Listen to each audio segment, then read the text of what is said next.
Jay Crawford, Adam the Bull, Garrett Bush, and so many big names, it would take me hours to say all of their names.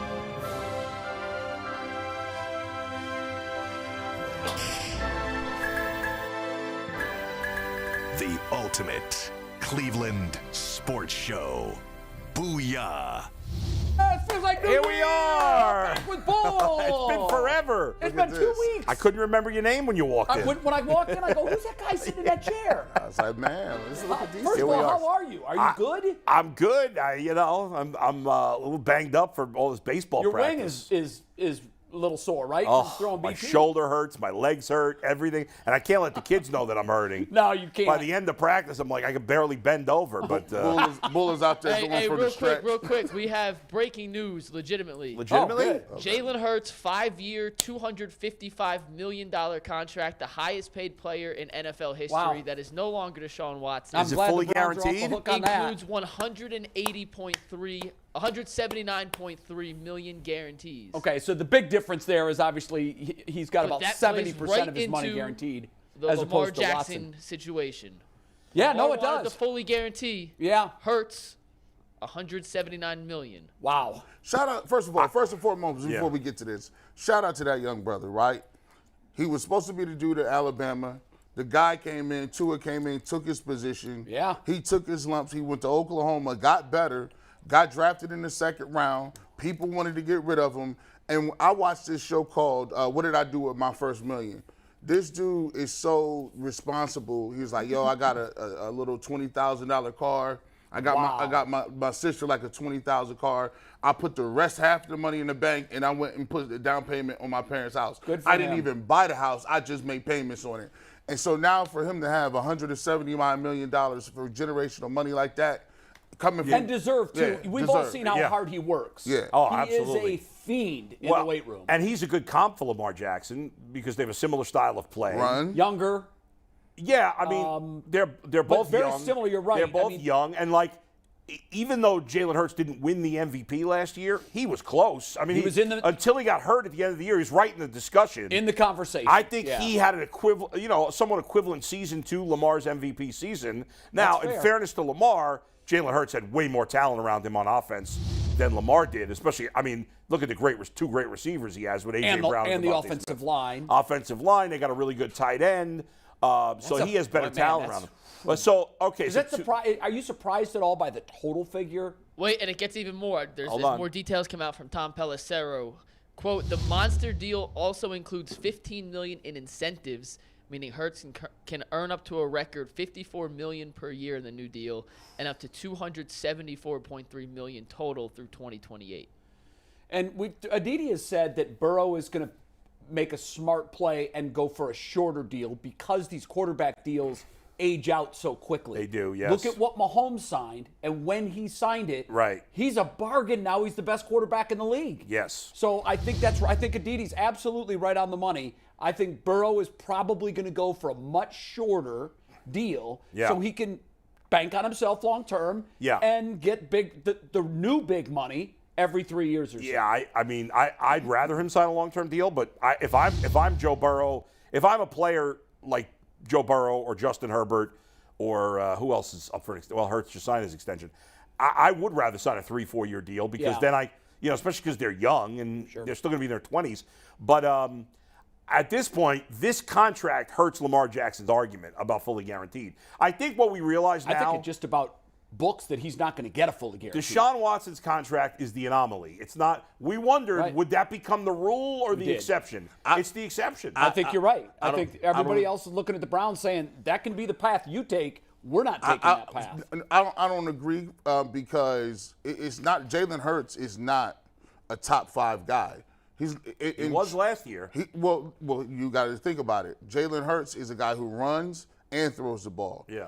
The guys that get the big bags of money are the guys who don't get hurt, who they don't run a lot. They throw the ball from the pocket. Yeah. And you got to think about it. Those guys are cool, but if Joe Burrow say I want a guaranteed contract, he gonna get it. He may, He might be the outlier. They have Bull. no chance. But Bull's initial point was, we thought, there's a new way of doing business in the NFL, and that's not true. No, it's not. And now, again, you may be right. Maybe Burrow does get everything guaranteed. I think if there's a guy out there that will, it will be Burrow. And if he doesn't, then Lamar's completely out. Got no chance. But because I don't think he will. I think he's going to get a ton of money. I think we're now to a point where it's a higher percentage of guaranteed money than it's been in the past. Right. But I don't think I think even Burrow is not getting 100% guaranteed. This is only 2/3 guaranteed. Right, which is a lot. It's huge. And if Jalen Hurts stays healthy, there's no reason he wouldn't get the whole contract. You're right. I don't think Burrow will ask for it because he's going to have prohibitive. He could measures. if he wanted. You're right. Yeah, like he's not going to do it because he's looking around like, well, I got receivers to pay for. Right. I got Chase, and I want to keep T. Higgins, and so he would not do it. So, but here's the thing: if Lamar Jackson wanted a fully guaranteed contract, which he does, I've always said it, Lamar. Go in and tell him I want 3 years, $175 million. Well, they made close to that offer. They offered 3. Reportedly, yeah. Yeah, I mean, they were very close to that number. That's not what he's looking for. He's looking for the 5,250. Yeah. But see, if you want the guaranteed dollars where every cent is taken care of, if you don't say 3 for 175, just go up a little more. Just say, give me 4 for 200 guaranteed. I think that conversation probably happened because that would be the exact middle point of where the Ravens were and where Lamar was. But the Ravens haven't moved. And really, the Ravens now are in an interesting situation. They could just sit back and say, let the market tell us what you're worth. Yeah. Well, I mean, I think it's interesting. Once the draft's next week, right? Next Thursday. That's when I think things will happen, right? After the draft. Sure. If the Colts or the Falcons or who else? Houston. I mean, the Jets are still in limbo. Yeah, I mean, we don't know. Right, that situation's kind of hanging I out had there. thought that perhaps that deal could be done before the draft, but it doesn't look like that's going to happen. At the moment. Everything's been quiet on that front. But will one of these teams at that point say, hey, let's go after Lamar? We'll find out. When it's their turn to draft, there's not a quarterback they like in this draft. We talked about it when the Browns did the Watson deal. Well, they did it because they were desperate. And it was their only option. Right. So when we get past the draft and there are teams looking and they're out of options, that's maybe when that price will get ratcheted up. I don't think he's going to get Deshaun money. I just don't. He may get somewhere where Jalen just signed, 3 to 4 in your area, 150 to 180 million. But right now, I just can't see him. And he has said he wants the money that Deshaun got. He wants that money. I don't think there's any way he's getting it. He's not in the problem for him is he's not in the same position that Deshaun Watson was. Deshaun Watson was getting traded. He controlled where he was traded to. Yeah. And there were multiple teams competing for his services. He was in a position to demand pretty much whatever he wanted. Whereas Lamar is not, because teams in that situation, like right now, the Ravens have some control of the situation. So there may be some teams that are like, well, I'm not going to even bid on them because the Ravens are going to match it. Right. That's why I think some of these teams have stayed out of that. And again, maybe it changes after the draft, but it's not the exact same situation. No, it is different. We'll come back to this probably throughout the show. Welcome. We didn't really get a chance to do anything because the news broke right off the top. It's great to have the three of us back together again. It's been 2 weeks. We're going to dive into the Cavs' disappointing Game 1 loss. That's first up on our agenda. The Guardians went to D.C., took 2 of 3, should have been a sweep. But you can't look at 2 and 3 and anything other than what it was. You won the series. Yeah. You sort of got, you're only a game out of first place. We'll talk more about the Guardians. They're on a stretch of playing bad teams. They got to take They advantage are. They of better it. clean up. They're at Detroit. Then they get Miami at home this weekend. Right. They've got to win 2 of 3 from both of those teams and keep beating the bad teams. And go 500 against the good teams, and you're going to win your division. Tread water until they're ready to call up these other guys from the minors. Yeah, because we need some help on the pitching. Our pitching is, and you know what? Henkes is really, we've missed him. Yeah. I mean, we have missed him. The bullpen has not been its typical lights-out self. Bulls bet. I think I lost on Friday, didn't I? Bull did lose on Friday. I've been He hot is with now baseball. Still over 500, though, I think. over 500 in baseball, 1 game under 500 overall. Oh, okay. He has 2 bets today, and his bets, as always, are brought to us by Bet Rivers Sportsbook. Hey, Ohio, Bet Rivers Online Sportsbook is the place to be for every single game. Right now is the perfect time to check out Bet Rivers Sportsbook because when you use deposit code SPORTS, you receive a second chance bet up to $500. You can get on all the action with weekly specials on your favorite sports like basketball and hockey. to help you win big. Check them out at betrivers.com or download the BetRivers app today for the latest lines, odds, and boosts. And check out today's BetRivers podcast. Obviously, I talk about the Cavs and the Guardians. And on Wednesday, soon-to-be Hall of Famer Joe Thomas is going to be on my podcast on Wednesday. Oh, that's awesome. Yeah, very much Good looking forward score. to that. Yes, we're very excited to have him on. That's going to be huge. 2 games today. I'm going both on the money line, or on the run line, excuse me. Cubs by 1.5 at the A's. It's obvious the A's, you bet against them every time, especially on the run line. The Cubs bats have been hot. They hit 8 home runs against the Dodgers this weekend. And Jacob deGrom, after a bad first start with Texas, his last 2, 20 Ks in 13 innings. He's looked like Jacob deGrom again. Against a bad Royal lineup. So I'm laying the 1.5. I think both those are great bets, Rangers. You're going to win both. You're right. Quick check on McNuggets, because you're betting the A's to lose every game this year. Run line. On the run line, yeah. Where are you? You plus or minus? I'm still plus. I'm up $20, but they're 13-3 on this, or 3-13 on the season. Yeah. But 4 of their last 5 losses have been by 1 run, so I haven't covered. Okay. But I'm still confident that in the long, I'm up $24 still. And what do you bet? $10 every game? $10 each one. Yeah. Okay. Not a ton, but I am confident that come summer, come later in the year, these 1-run losses are going to be a lot more lopsided. So they'll have double-A guys all over their roster by September. Did you see the Yankees game yesterday? It was an hour and 57 minutes. I saw that. With Garrett Cole. By the way, the Cubs and Mariners earlier last week played a game where the Cubs won 14-9, and the game was 3 hours, 2 minutes. Wow. Last year, that game's almost 4 hours. Yeah, 23 runs, and it's only 3 hours. I didn't see that. That's incredible. Yeah. 20. First of all, that's a lot of runs. It was 23 runs, 28 hits. That had to be at Wrigley, and it had to be windy as hell. It was. Yeah. It wasn't crazy. There was a lot. I think the Cubs only hit 1 home run in the game to score 14 runs. Wow, that's odd. It was a bunch of singles and doubles. It was very odd. Not odd was what happened this weekend. Oh, my God. Really? It was ugly. Not odd. It was flat out ugly. It was ugly. And we've had 24 hours, really more, 36 to digest what happened Saturday night, Game 1, Knicks Cavs. I'll let you guys take it away and run with wherever you want. Well, I'll set up what you want to do. I think it's a good idea. Mikey wants to do a shot clock gimmick. 4 topics in 24 minutes on the Cavs loss. 101-97. I thought they fell behind too big, too many times. We always talk about this. It takes so much energy to dig out of a 12-point hole. Yep. And typically, once you get your head above the waterline, you're so tired that you sink, because it takes so much energy to come back. And that's exactly what happened. They expelled way too much energy coming back from these double-digit deficits. Yeah. In the end, Donovan Mitchell is not enough for this team. He's not LeBron James. Nope. If LeBron James is in for Donovan Mitchell, they win that game by 10. There's only one LeBron James. There's only one. He's a freak of nature. Everybody else, and I mean everybody else, disappointed me. The bench had 14 points, guys. Yeah, this game, I thought it was embarrassing. I thought the Cavs were humiliated. It's weird because the score's only a 3-point game, and it felt like the Knicks completely dominated. And I've heard some people say, 4 points.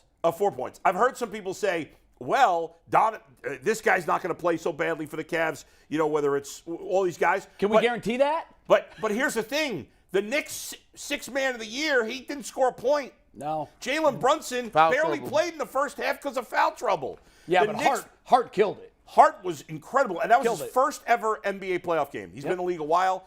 I don't want to hear this nonsense, guys, about lack of experience. I don't either. The Kings had no experience. They came back down double digits against the defending champs. A team with more playoff experience than any team ever. Exactly. The Cavs were dominated. You look at Jarrett Allen's numbers, 14 and 14. If you just saw the box score, you'd be like, yeah, but what was he, like 3 of 14 or something? No, that was Mobley. No, Mobley was terrible. Oh, and I was saying this to G yesterday. Early in the game, first minute, Mobley takes a shot, misses, gets the putback dunk, jams it home, screams at, Mitchell Robinson, and you're like, all right, he's fine. Yeah. He didn't do anything the rest of the game. Yeah, then he disappeared. Every time the Cavs needed a big rebound, the Knicks got the ball. Every time. I thought he spent too much time out on the perimeter. What's he doing out there? I don't know. No clue what he was doing. I look at it like this. I always say I'm going to go to watch the other games. I watched the other games, and I watched last night, I watched the Phoenix Suns versus the Clippers, right? And Kawhi Leonard comes in and reminds everybody why he's Kawhi Leonard, and the others get involved, the Zubaks of the world. You got Russell Westbrook played well. Powell came off the bench. Eric Gordon was hitting 3 after 3. And I'm watching these other games, and it's a different level. These guys, the bench guys, are coming in locked and loaded. They run offense and run sets and plays. They don't just come down every play and run pick and roll and let Donovan Mitchell figure out what he's going to do. Yeah, the offense was unimaginative. And Donovan Mitchell is a great player, and nobody really is LeBron. But, I mean, he was the only person that showed any fire, any resolve. And the most disappointing thing of all is I really think our two bigs got punked. Oh, I really think unquestionably. I think they really got hit in the mouth, and instead of hitting back, they just cowered. That was our Fear Friday. Allen was the worst part. He looked like he saw a ghost. Yeah. And, Julius Randle looked like he intimidated him. The two guys came off the bench, intimidated him. And for me, if they don't win this game, it's a wrap. And I agree with you, Bull. All of these guys, here's what we need to learn in Cleveland. We make the most excuses in the world. Yes, we do. It's almost disgusting to talk about games with fans now because they rationalize Rubio won't be as bad. Listen, he scored 0 points. People telling me Dean Wade was out there for cardio. He might as well have been on a treadmill By the way, or a bike. We all agreed with the move at the time. Yeah. Okay, so none of us are here to now become, revisionist historians. Yeah. But Kevin Love looked like Kevin Love yesterday. He could have helped us. He had 18 points. He did have a good game yesterday. He outscored the entire Cavs bench. Yeah, the Cavs. Well, Josh Hart in this game outscored the Cavs bench. So did Hart. The Knicks have a useful bench. Like all four of the guys that came off their bench. And again, what's his name? Quickly, he didn't have a good game, but we know he's had a great year. The other three guys, Hartenstein, who was here, right? And Hart, and who's the other guy? Toppin. They all played well. The Cavs bench was garbage, and that's the answer is Jetty all that time. And by the way, in the first half, there was a 6-minute stretch, crazy, where they played Rubio, Jetty, and Dean Wade together. And they got outscored by 14 points in those 7 minutes. What was JB thinking, those three guys? Let's grade JB, guys, because we didn't have a playoff resume for him to really go off of. Yeah. F. He didn't have a timeout, guys, at the end of the game in his inexcusable. pocket. Inexcusable. I mean, that's beyond a rookie mistake. You can't make that mistake in high school or college. No, You've got a close game and you burn your last time out before the end of the game? To me, everybody besides Donovan Mitchell on this roster, coaching staff gets either a D or an F. I'm with you, Bull. I know it sounds harsh, but I'm with you. Tibbs, and a lot of people don't say, well, what is the coach going to do? He doesn't shoot the basketball, but the coach knows who can and won't shoot the basketball. Yeah. So your coach can't be putting Dean Wade in the game and he's the first guy off the bench. Yeah. I'm like, Dean Wade ain't been in rotation the whole second half of the season. Yeah. That's the guy you bring out. And if you at least if Okoro can't shoot, where is Stevens? I can at least put him on Brunson or Danny Green. Why was Danny Green acquired? Yeah. Can someone help me here? I mean, at least he's not going to choke in a big spot. I'll tell you, for as much praise as we gave the front office for making the Mitchell thing happen, after that, I think they crapped the bed the rest of the year with their moves and the things that they've done. This bench, why did we even think that this bench was playable? I don't know. I mean, you know what? It's because we're Cleveland fans. We asked this on Friday. You know what the chat said? McNugget said it was one of the biggest responded to polls we've ever done. 700 votes. Yeah. You know what they said? 95%. Now, they might still win the series. Yeah. 95% Cavs are going to win the series. Right, and then everybody's making excuses Why were we fooling ourselves? This bench is not good enough. Listen, and the series could turn around and it looks like a different game. It could. It absolutely could. But right now, it feels like the Knicks have 9 legitimate players and the Cavs have 4. Right now, if you took the seeds away from the team's names, right now, just going off the way they played in Game 1, Hart intensity, the depth of the bench, the lack of a bench for the Cavs, I would say that the Knicks are the overwhelming favorite now to win this series, and I don't think the Cavs will push it to 7 games. And the whole series rides on Game 2. I mean, That's it. You're right. You lose that, book it. It's over. And it might be a sweep. They are the Vegas favorites now, by the way. Well, they should be. They should. And here's the other thing. If they lose this game tomorrow, or Tuesday, right? Tuesday. If they lose this game, tomorrow. Tomorrow is Tuesday. Yeah. If they lose tomorrow, you're staring at a sweep because they're going to go back to Madison Square Garden. That crowd's going to be like a group of alligators that hasn't eaten in 10 days. They're going to be on. Yeah. And red meat just got thrown into the pit. If the Cavs lose Game 2 and play like they did, they're going out quick. Done. I mean, they got to change it around right now. The crowd is going to be on meth or crack, one or the other. They're going to be foaming at the mouth. Yeah. And just because I call myself jokingly the Duke of Knee Jerk. Just because you sit at home and say, I'm not worried, doesn't mean you know what the hell you talking about. No, not at all. When you go to the doctor and he tell you got a terminal illness, it don't matter if you want to believe or not what you got. Like, you gonna sit at the home and not take no medicine? Y'all cats kill me with this. Like, that bench is not going to get it done over at Olentangy River Road Basketball Community Center playing with McNuggets and his people. It's not. You know how we talked about all season long with the Browns? I brought up that they have, like, their problem with the Browns is their mid-tier is not good enough, right? Yeah. They got all these superstars. They got enough superstars. Studs and duds, we call them. The Cavs are the same way. Yeah. I know he didn't play yesterday, but I feel like they have one mid-tier player, LeVert. He'd have a bad game, but generally he's a mid-tier player. They got 4 guys who were generally excellent starters. They got a mid-tier player in LeVert. The rest of the team sucks. You're right. The rest of the team is crap. You're right. When you go 7 and down, you're looking at these guys going, wait a minute, why did anybody ever think that this bench could outplay the Knicks bench? Now, I have no interest in seeing Isaac Okoro play. He's doing pump fakes with nobody there. He's scared to shoot the ball. I mean, have you ever seen a game where a team missed more easy baskets than the Cavs did? Now listen, okay, so on that point, Bull, I'm glad you brought that up. Yeah. I'm trying to find a silver lining here. Yeah. I'm trying to see, and to your point, I'm not just going to say, well, they can't play worse. Yeah, they can. Yeah, they can. But on the silver lining front, and one of the questions here is, are the mistakes fixable? That was one of the topics we wanted to dive into. Yeah. Well, hell, make your baskets. Make your easy baskets. So many. Make your layups. Make your stuff in close. Mobley, no more loitering out at the three-point line. You can't shoot that shot anyhow. What are you doing? I have no idea what you're doing. Get your ass in below the post. Get some freaking rebounds. And get rebounds. If they continue to get out-rebounded like they did in game 1, it's over. And I don't know, can we show video or not, McNuggets? Well, how about this, Jay? I wanted to show the 101-97, the made free throw that made it 101-97. If you can call up that video, anyhow, anyway. It was on Twitter. I saw a lot of people were tweeting it. At the time, I'm like, how did they not call that a foul? I'm not kidding you. Mitchell almost got punched in the face. On the free throw itself. On the free throw that made it 101-97. Now, it ended up not mattering because the free throw went in. Yeah. But Julius Randle bodied Mitchell twice so hard, Mitchell almost fell. Let me tell you something. And there was no whistle. Julius Randle was beating the crap out of the Cavs the whole game, and they didn't do anything. Bull, on Friday, you weren't here. Yeah. We had said, Brad brought this up. Yeah. The league needs the Knicks to advance. They've been persona non grata for 30 years. Yeah. The television contracts are set off playoff ratings. End of story. Yeah.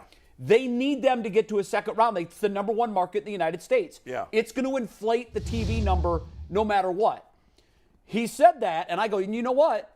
They're going to let Randle be Randle. They're going to let him be the bull in the china shop. Yeah. And we've got guys in Allen and Mobley that when they get hit in the mouth, they hold it, and instead of firing back. Right. And Tibbs knows that, and the league let him go. Yeah. And if they continue to officiate it like that, this thing won't even be close. I thought it was a fairly called game. I had no problem with I just thought there were times he was way too aggressive. Well, they looked to see if it was an intentional foul on that one play or a flagrant. Yeah, flagrant. And I didn't think it was, but I don't know. Like, the Cavs got to fight back. Yes. Show some freaking toughness. I agree. Hey, man, I don't know what it is. I can't tell you what it is, but this is a bad thing.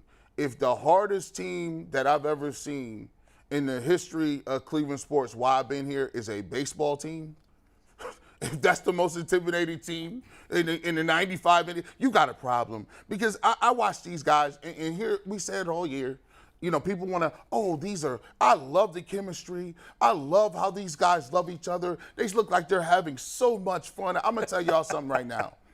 90% of y'all get mad if you want. If you ain't never played nothing, you don't understand that people that play like that will never win at the highest level. No. Because somebody, not even Julius Randle, you think Julius Randle is bad. Wait till you get to seeing assassins like Chris Paul or guys that don't care nothing about you. You can't be nice and think that you're going to run around here in the regular season and playoffs come. It's a different game. Yeah. And Jarrett Allen, you look like you saw a whole different, like you was like, where did this come from? Yeah, it was a level that they'd never seen before. You're right. I think the Cavs and Browns both come off as soft teams. Now, hopefully that will change. You're right. But it's like you need a couple of asses on the team. You know, we talked about this with Ohio State. Maurice Clarett came on and said, I love my Buckeyes. I think that they have the talent to win it. Mm-hmm. But he said, they're too pretty. Yeah. And that's it. I don't want pretty. I want gritty. In the playoffs, I need guys that are going to get dirty and are okay with getting hit in the mouth and then hitting back. Let's go. And they look like the Buckeyes. They just were like, oh, whoa, you're going to get physical? Yeah. And they tapped out. They've got 24 hours to fix this. If you're Thibodeau, don't you basically say, like, oh, keep it up. If I'm the Knicks, first of all, I'm telling them, beat the crap out of them all the time. Yep. Number two, I'm like, let's just double team Mitchell all the time and force the other guys to beat us because they're all playing gutless. I mean, where was Darius Garland in the second half? Did good he question. Play? Very good question. He didn't shoot. Did he? How many points did he? I don't think he shot in the second half. He didn't take a shot. I think he had 2 field goal attempts the entire second half. I found the free throw attempt though. That's Garland's stat. 1 assist. What? He had 1 assist, 5 turnovers. Now, granted, assists you can make a pass. If your teammate misses it could still be the right play. They missed a ton of shots. The bigs missed a bunch of potential assists for him. He didn't play good though. No. I found the free throw, Jay. I think you meant Mobley. Yeah, I said Mitchell. I meant Mobley. Yeah, do you have the? Can we have it? We can play it. You don't think that's a foul? Not in that situation, no. The free throws, by the way, Cavs sucked shooting free throws. I know they did. Okay, I think it's on a loop here. I mean, he just gets chucked out of the way. Oh, my God. And that's that's a guy who weighs 240 going against a guy that weighs 185. Yeah, I don't care. I don't think that's a foul. I don't think that's a foul. I mean, I do. I think it's a foul. It's 2 shoves in the back. So here's what and they didn't even. I didn't even notice that. I didn't think it was a foul. I'm with Mike. You don't. You still, even after looking at it. I don't. I just think that's like they're both going after the ball. Oh, he kicked his ass. It's called one dude being way stronger than the other guy. Thin Duncan. Who said that? No, that was on the tweet. Thin Duncan. Who came up with that? Thin Duncan. That's gonna stick. That's gonna stick. Oh man, he should be in the gym the entire offseason, man. I'm told he is. Well, we need to get this guy bigger. I mean, he's put on 20 pounds since his rookie year. He's also just 21. Like this, his body in 5 years. Well, how old I know he'll look different. How old is Mitchell Robinson at this point? I think like 24, 25 maybe. Man, he only played. By the way, that guy he and Randle had. He's 25. 10 offensive rebounds, and they only played like 50 minutes between them. Allen and Mobley had 10 offensive rebounds in 80 minutes. Here's my problem, McNuggets. My problem is all year when it came to JB Bickerstaff and how he talked about his team, right? He would always make excuses. Well, these guys are younger. We just trying to figure it out. Blah, blah, blah, blah, blah, blah, blah, whatever the case. Kumbaya, whatever. Guess what?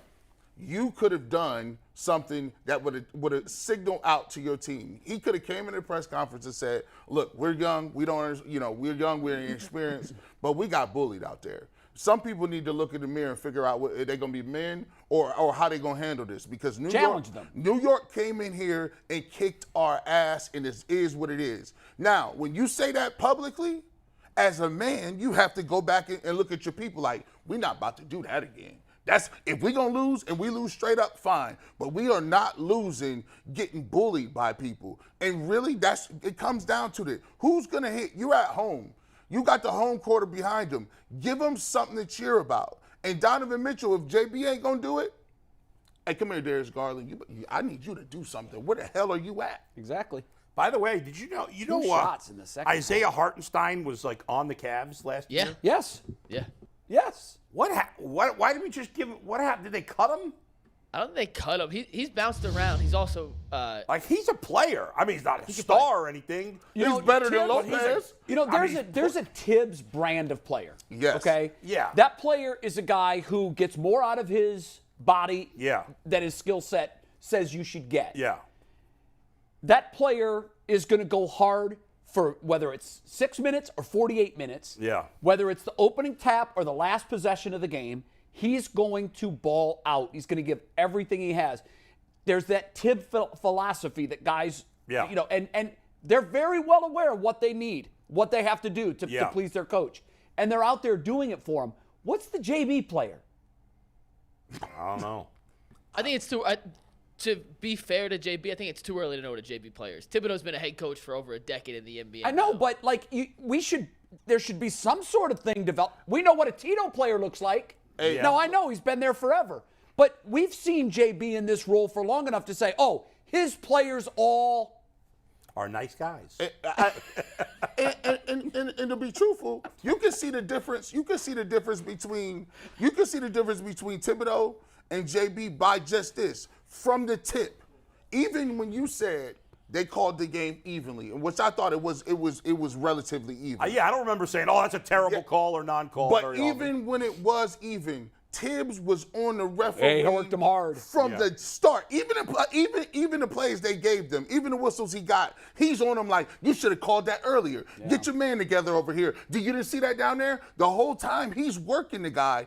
And I'm looking at JB, he's sitting there like this at half court. Looking good, it's funny that you said that because there are certain coaches that will work the refs no matter what the game is. That's just their style. That's how they do it. Tibbs is that guy. I remember, I think I told this story earlier, when I worked with Thibodeau when he was at ESPN during his hiatus, he was gone for a stretch of months. And when he came back, I said, where you been? We haven't seen you in a while. He said, I went back in the lab. I said, what does that mean? He said, I called some friends, and I went on some scouting trips. Spent a couple of months in San Antonio with Pop. And I said, what did that look like? How does that go?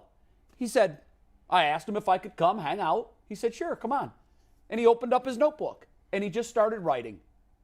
And he said, sometimes we think we know everything. Sometimes we think that because we've had success as a coach, that we're a successful coach. And that's not true. And clearly I was doing something wrong, or I wouldn't be working at ESPN right now. So I loved that about him. And first of all, I liked him. I thought he was a terrific guy to work with, very knowledgeable. But what that little nugget told me about him, oh, this is a dude that's going to have a comeback story and it's going to have a good ending.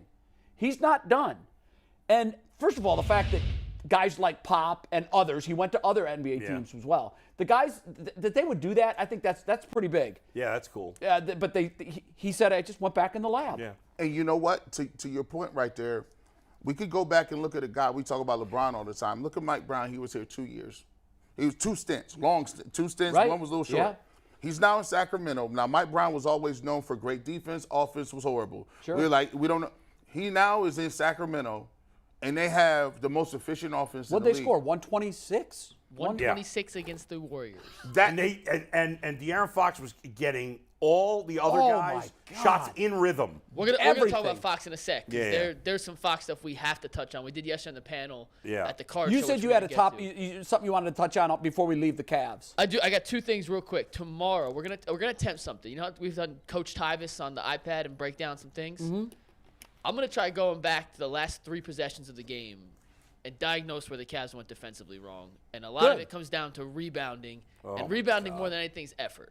And you can see especially the rebound that Randle got, not a single Cav turned around and tried to hit a body. No. Not a single one. And I sent this to my coach. That was the game, by the way. That was the game. That was the game. So I sent that play to Coach Curley, who played in the NBA, power forward, and said, all right, I'm going to do this tomorrow. Make sure I'm not out of line and how I'm going to break this down. And he goes, nah, I mean, you're the worst rebounder I've ever coached. I am, admittedly, the single worst rebounder in the history of rebounding. What did you average per game in rebounds? Probably. I think I had 2 on senior night, and that was my career high. McNuggets, do you remember in practice where they used to put the ball in the middle of the floor and you got 5 guys around? Go get it. And you're face to face with the other guy playing defense, and there's 5 guys on defense? We did a worse drill. He called it hamburger hell. No idea where the name came from, but it was 3-on-2, 3 offensive players, 2 defensive players. The defense had to get 3 straight rebounds before they got out. If you didn't get 3, it started. And mind you, some people got stuck with me. We had 3 7-footers on the team, a 6'9" kid, a 6'8" kid. There's one kid shorter than me. They were hating you.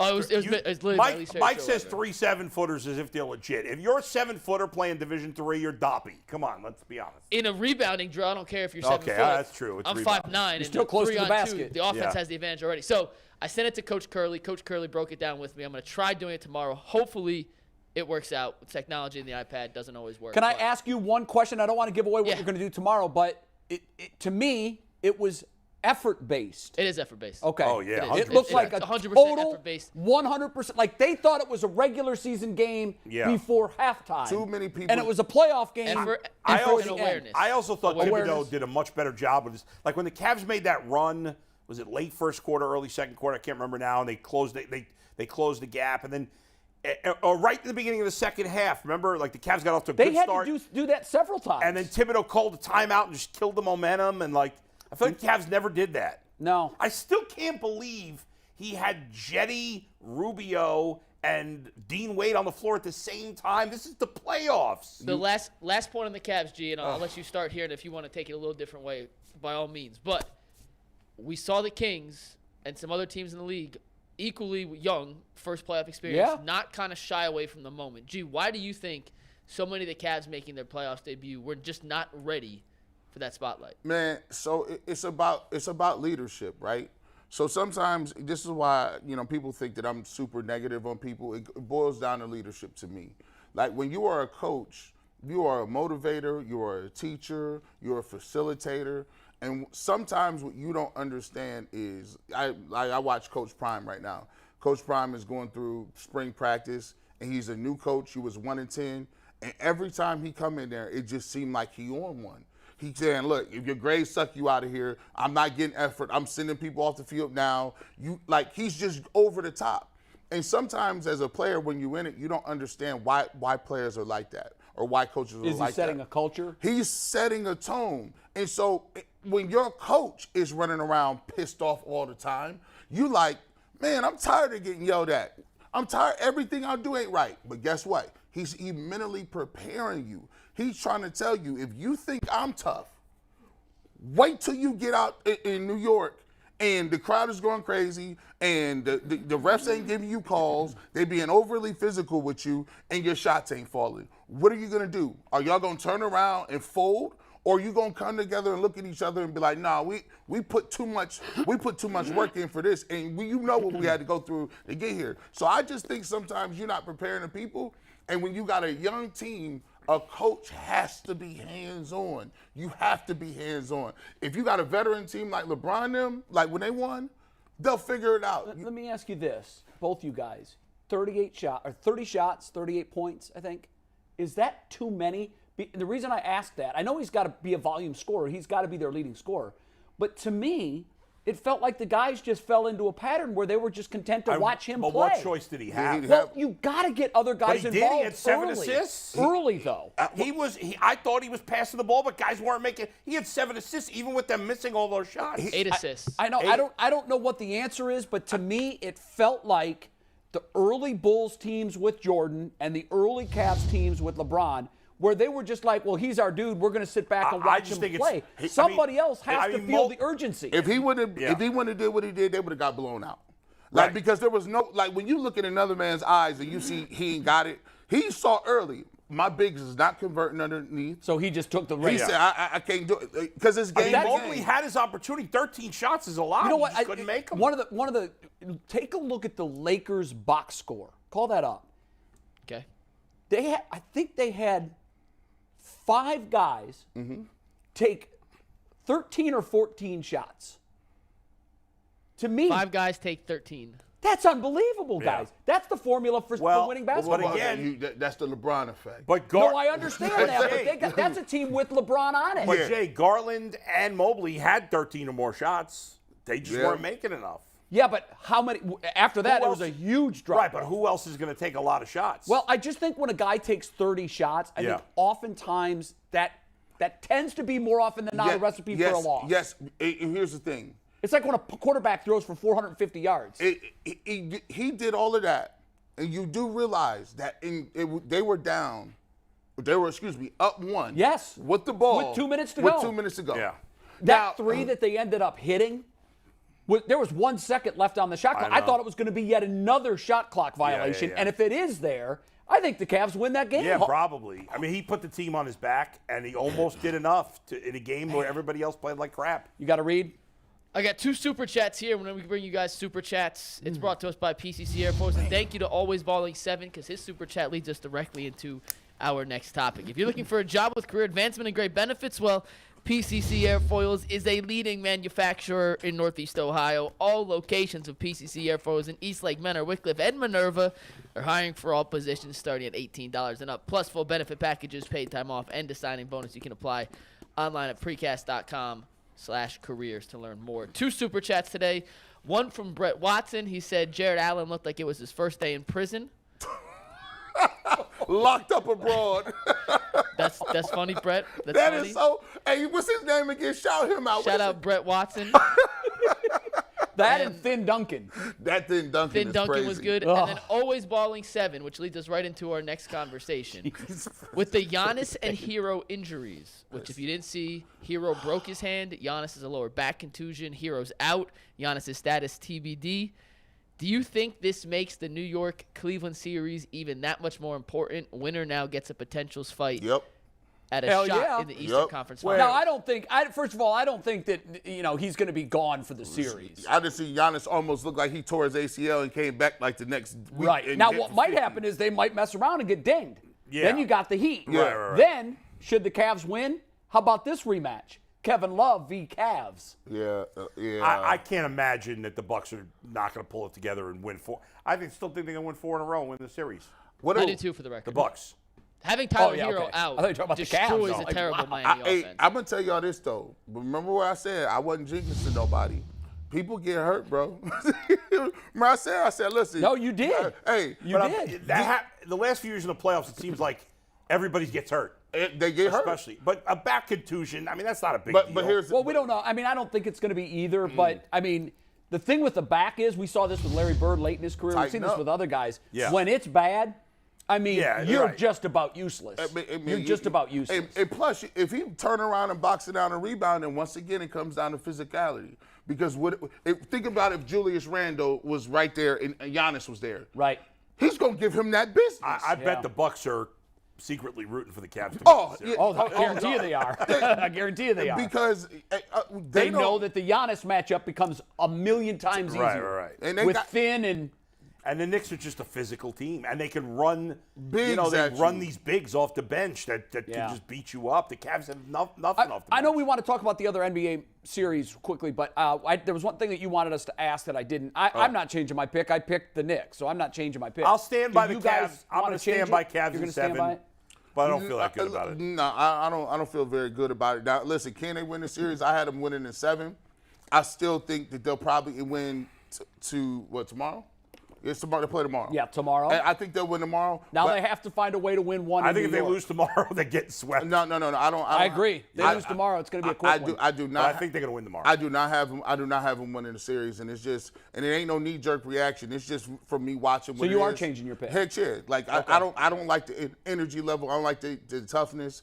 And unless somebody wakes up and feels like they got heart all of a sudden, they may hit more shots. But at the end of the day, I don't see it. Yeah, I'm sticking with my Knicks. Can't Knicks win, is 7. You can't win with 4 good players. I think No. we kidded ourselves to think that some of the others were better because we're not following the 5th through 8th guys as closely on other teams. But and the Knicks are not winning a championship, but man, they're just way better than the Cavs 5 through 8. I was so impressed. I watched the Clippers, and the Clippers. Even Russell Westbrook, this is crazy. Even Russell Westbrook was making plays where it was like, oh, that's okay. That's just Hall of Fame pedigree. We laugh all the time here, and we quick to call people garbage, washed, terrible. But when you watch them play, I'm like, wow, that was a great hustle play. That was a great defensive play. Man, that was a nice pass. Yeah. These is Hall of Fame type plays where guys is not shook in the least. Position changes. Guys, Kevin Durant come down, hit a 3. No, Kawhi Leonard, I'm coming down and Both the LA's won. both of them. What a difference watching the last 6 weeks, 8 weeks of the NBA season. You're like, oh, it's so terrible. boring. Terrible. And then the playoffs start. It's like a different sport. It is. It's a different game altogether. I'll give it to Bull, and I've changed my perspective forever. That regular season stuff The last 2 months is a bunch of BS. And don't fool yourself into thinking people can play in the postseason just because they have relative success. In Right, the that's regular true. No, this is a perfect We'll example see it, of but it. some of those, I never watch random NBA games in the regular season, but I was locked into that Warriors Kings game Oh, late my Saturday goodness. night. I couldn't shut it off. I was I was so tired by the end. I'm holding my eyes open. Yeah, no, to that was watch one of the end better game. playoff One of the games best you'll see. basketball games I've watched in recent memory. It is one of the better games you'll see. Unbelievable. Yeah. And Fox, my goodness. He is. What a stud. You- Unbelievable. Look, and by the way, all that talk about the Western Conference being trash, Not what I saw. Wow. Had the Clippers look good. Even the Suns look great. The Kings, and guess what? The Lakers. And Golden State. Like, I wouldn't be surprised. And Denver, although Denver's playing a really bad team, but Denver good. These teams ain't. I was sold a bill of goods. I think it's just that there's no. You bought it. I think with the West is not the top 3 seeded teams. Denver, Memphis, and Sacramento have no track record. They don't match up with Philly, Boston, well, maybe and they Milwaukee. do, but listen, on they just any don't have the given, track record. For any given series, can the team that comes out of the West beat the Celtics? Sure, why not? I don't think that it's going to be. Especially as we said, like, you never know with injuries. These you don't things know. pile up. Yeah, you just All right, don't Mikey. know. Well, any headlines that you guys want to talk about from the other series? I was impressed with Kevin Love. We touched on that. Obviously, the Heat win big, but they do it without Giannis. I didn't watch the Nuggets game, and I didn't either. There's no need to. I didn't watch the Sixers Nets. That's a bad series. And I look at, man, this is not the Wizards ain't got a chance. The Heat have a shot. Oh, come on now. No. Hold on. Stop. Hold on. Well, if Giannis doesn't come back. If Giannis does not I think come he's back, right. Okay. they got a shot. Well, Sure. There's Tyler a possible Hero. That's Because- a bigger loss. because- that is a big So loss, think, man. see, watch this. God. So if they squeak out a win tonight, now you telling me Giannis has to play peak over the top Is he MVP missing over game LeBron. two? Listen, if Well, he's the guy that can do that. They don't play though. tonight. they Not play, tonight, They no. play tomorrow, right? No, I think Wednesday. I think Wednesday. Yeah, Okay. they just played. Well, here's the thing. If Giannis is not 100% and the Heat win that game, now he gonna have to have. You're out of your mind. Yeah, then he's going to have to go He crazy. has to go Super Saiyan. I He got gotta Bucks go in Super 5. Saiyan. Bucks in 5. When you win the first two, That's you hold got to on. win 4 out of 5. I know, but the Bucks are. I mean, that's why this game 2 is so important for the Cavs. You lose it, bye-bye. But the You're Bucks one have a and done. track record. Giannis is the best player. They're not going to. No, I'll be stunned. I think His the reason you're X-rays saying came back that, clear. That he's still TBD for game 2, but his X-ray did come back clear. So. right, which is great. That's I mean, just great. if it didn't, it'd really be a problem. But like I said, with the back, it can hinder his play. And if he's not Giannis, then I say you never Miami know. has a puncher's chance. They got a puncher's But if he chance. comes back and he's even close to the MVP Giannis, Yeah. then this series is over. If they win game 2, can the Bucks win all? Can they win 4 out of 5? Sure they can. But here's the thing: I don't want to be in that position where I'm down 0-2, and let's not act like they don't have a guy over there like Jimmy Butler who can get it done. Bam Adebayo is very physical, So Giannis is not going to be 100%. If you get hurt in the playoffs, you're not 100% until the offseason. So now we just want to see if he's right. better than 85. Let's talk move some to the Guardians. Yeah. Guardians. Boy, you were really fired up on the morning call this morning that they didn't sweep. Yeah. Considering they had Bieber going in Game 3 of the Right. series, and they had won the first 2 games. And listen, obviously Bieber's great, but I just got annoyed because Mike was kind of apologizing for Bieber, and we talked about his 2. Bieber pitched. I know if you look at the box score again, 3 runs in 6 innings. That's not terrible. No. He was lousy yesterday. it is for a him, quality start. for him, but it's not not a real for Bieber, quality start. it's not. But for anybody, that's not where they lost the game. No, I know, Jay, but Did you agree with the call, by the way? The blocking the plate. I think they got it right. I hate the rule. I hate the rule, but too. they got it right. They got it right. You have to and give. Zanino's got to be You more can't aware. block the plate without the ball. That's the bottom line. The rule Right. sucks. It's of all the new baseball rules, it's actually the only one I don't like. Why don't I you know like why. that? We can't show that, can we, Mike? I don't know. I play the think play- yeah, they I'll find it. overreacted We're to gonna the break the Buster rules. Posey injury. It's not like It was. It's not like there's this huge track record of a million catchers getting hurt. So here's the thing. You can think of Posey and Ray Fosse, and that was in an All-Star Right. game. If I'm a first baseman and I just stand in the middle of first base, you can't do that. That's runner's interference. And he's running right through you. If you stand there as a first baseman, that's obvious. I don't understand why you would not think the same thing as a catcher. You don't have the ball. You can't just block the plate. Like, Right, and that's somebody gonna and get it was hurt. the right call. And that's the Stinks. rule. Now, the problem with it is when Zanino was a young catcher coming up and was being taught in Little League and high Yeah, school, sure. he did it by the book. I know. What Yep. he did was by the book. But it's been enough years now where you you would got to think, adjust. but sometimes in Yeah. the heat of the battle, you know this. Yeah. In the heat of the battle, you go back to your natural instincts. That's right. And his natural instinct was to do exactly what he did, but now you can't do that. You know, the problem is, like, normally you would have put out Bieber there for a 7th inning because he only had thrown 87 pitches. I was surprised he didn't, I think he took him out because he had so many high-leverage pitches in that game. He did, He was in trouble every – by the way, that Nationals lineup is awful. Terrible. It's as bad as Oakland. They never should have scored. What, they get 7 yesterday? They got 7 runs. The bullpen in the 8th inning was garbage. Well, the bullpen is overworked already. That's a problem because they have nobody that goes deep right now.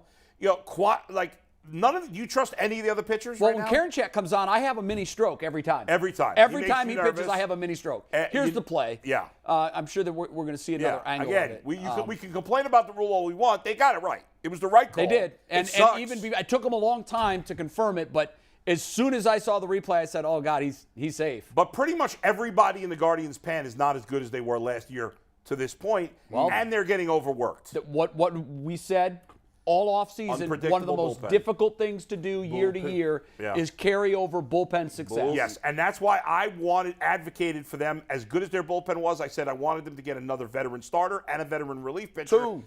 And now, because you need, they don't have. Here's the problem with the Guardians' rotation right now.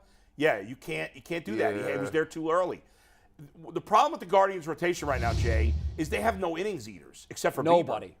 Like Quantrill's been not good. Plezak's been bad, although a little better last time out. I mean, Gaddis, Battenfield, they have these great young pitchers. We may need to see them sooner rather than later. G. Bush asked an interesting question before opening day. Let's break the season up into halves. And I said, well, I usually break it up into thirds. And he said, okay, what are you looking for in the first third of the season? And what I said was, just hover around 500. You know, if it's 53 games, 54 games.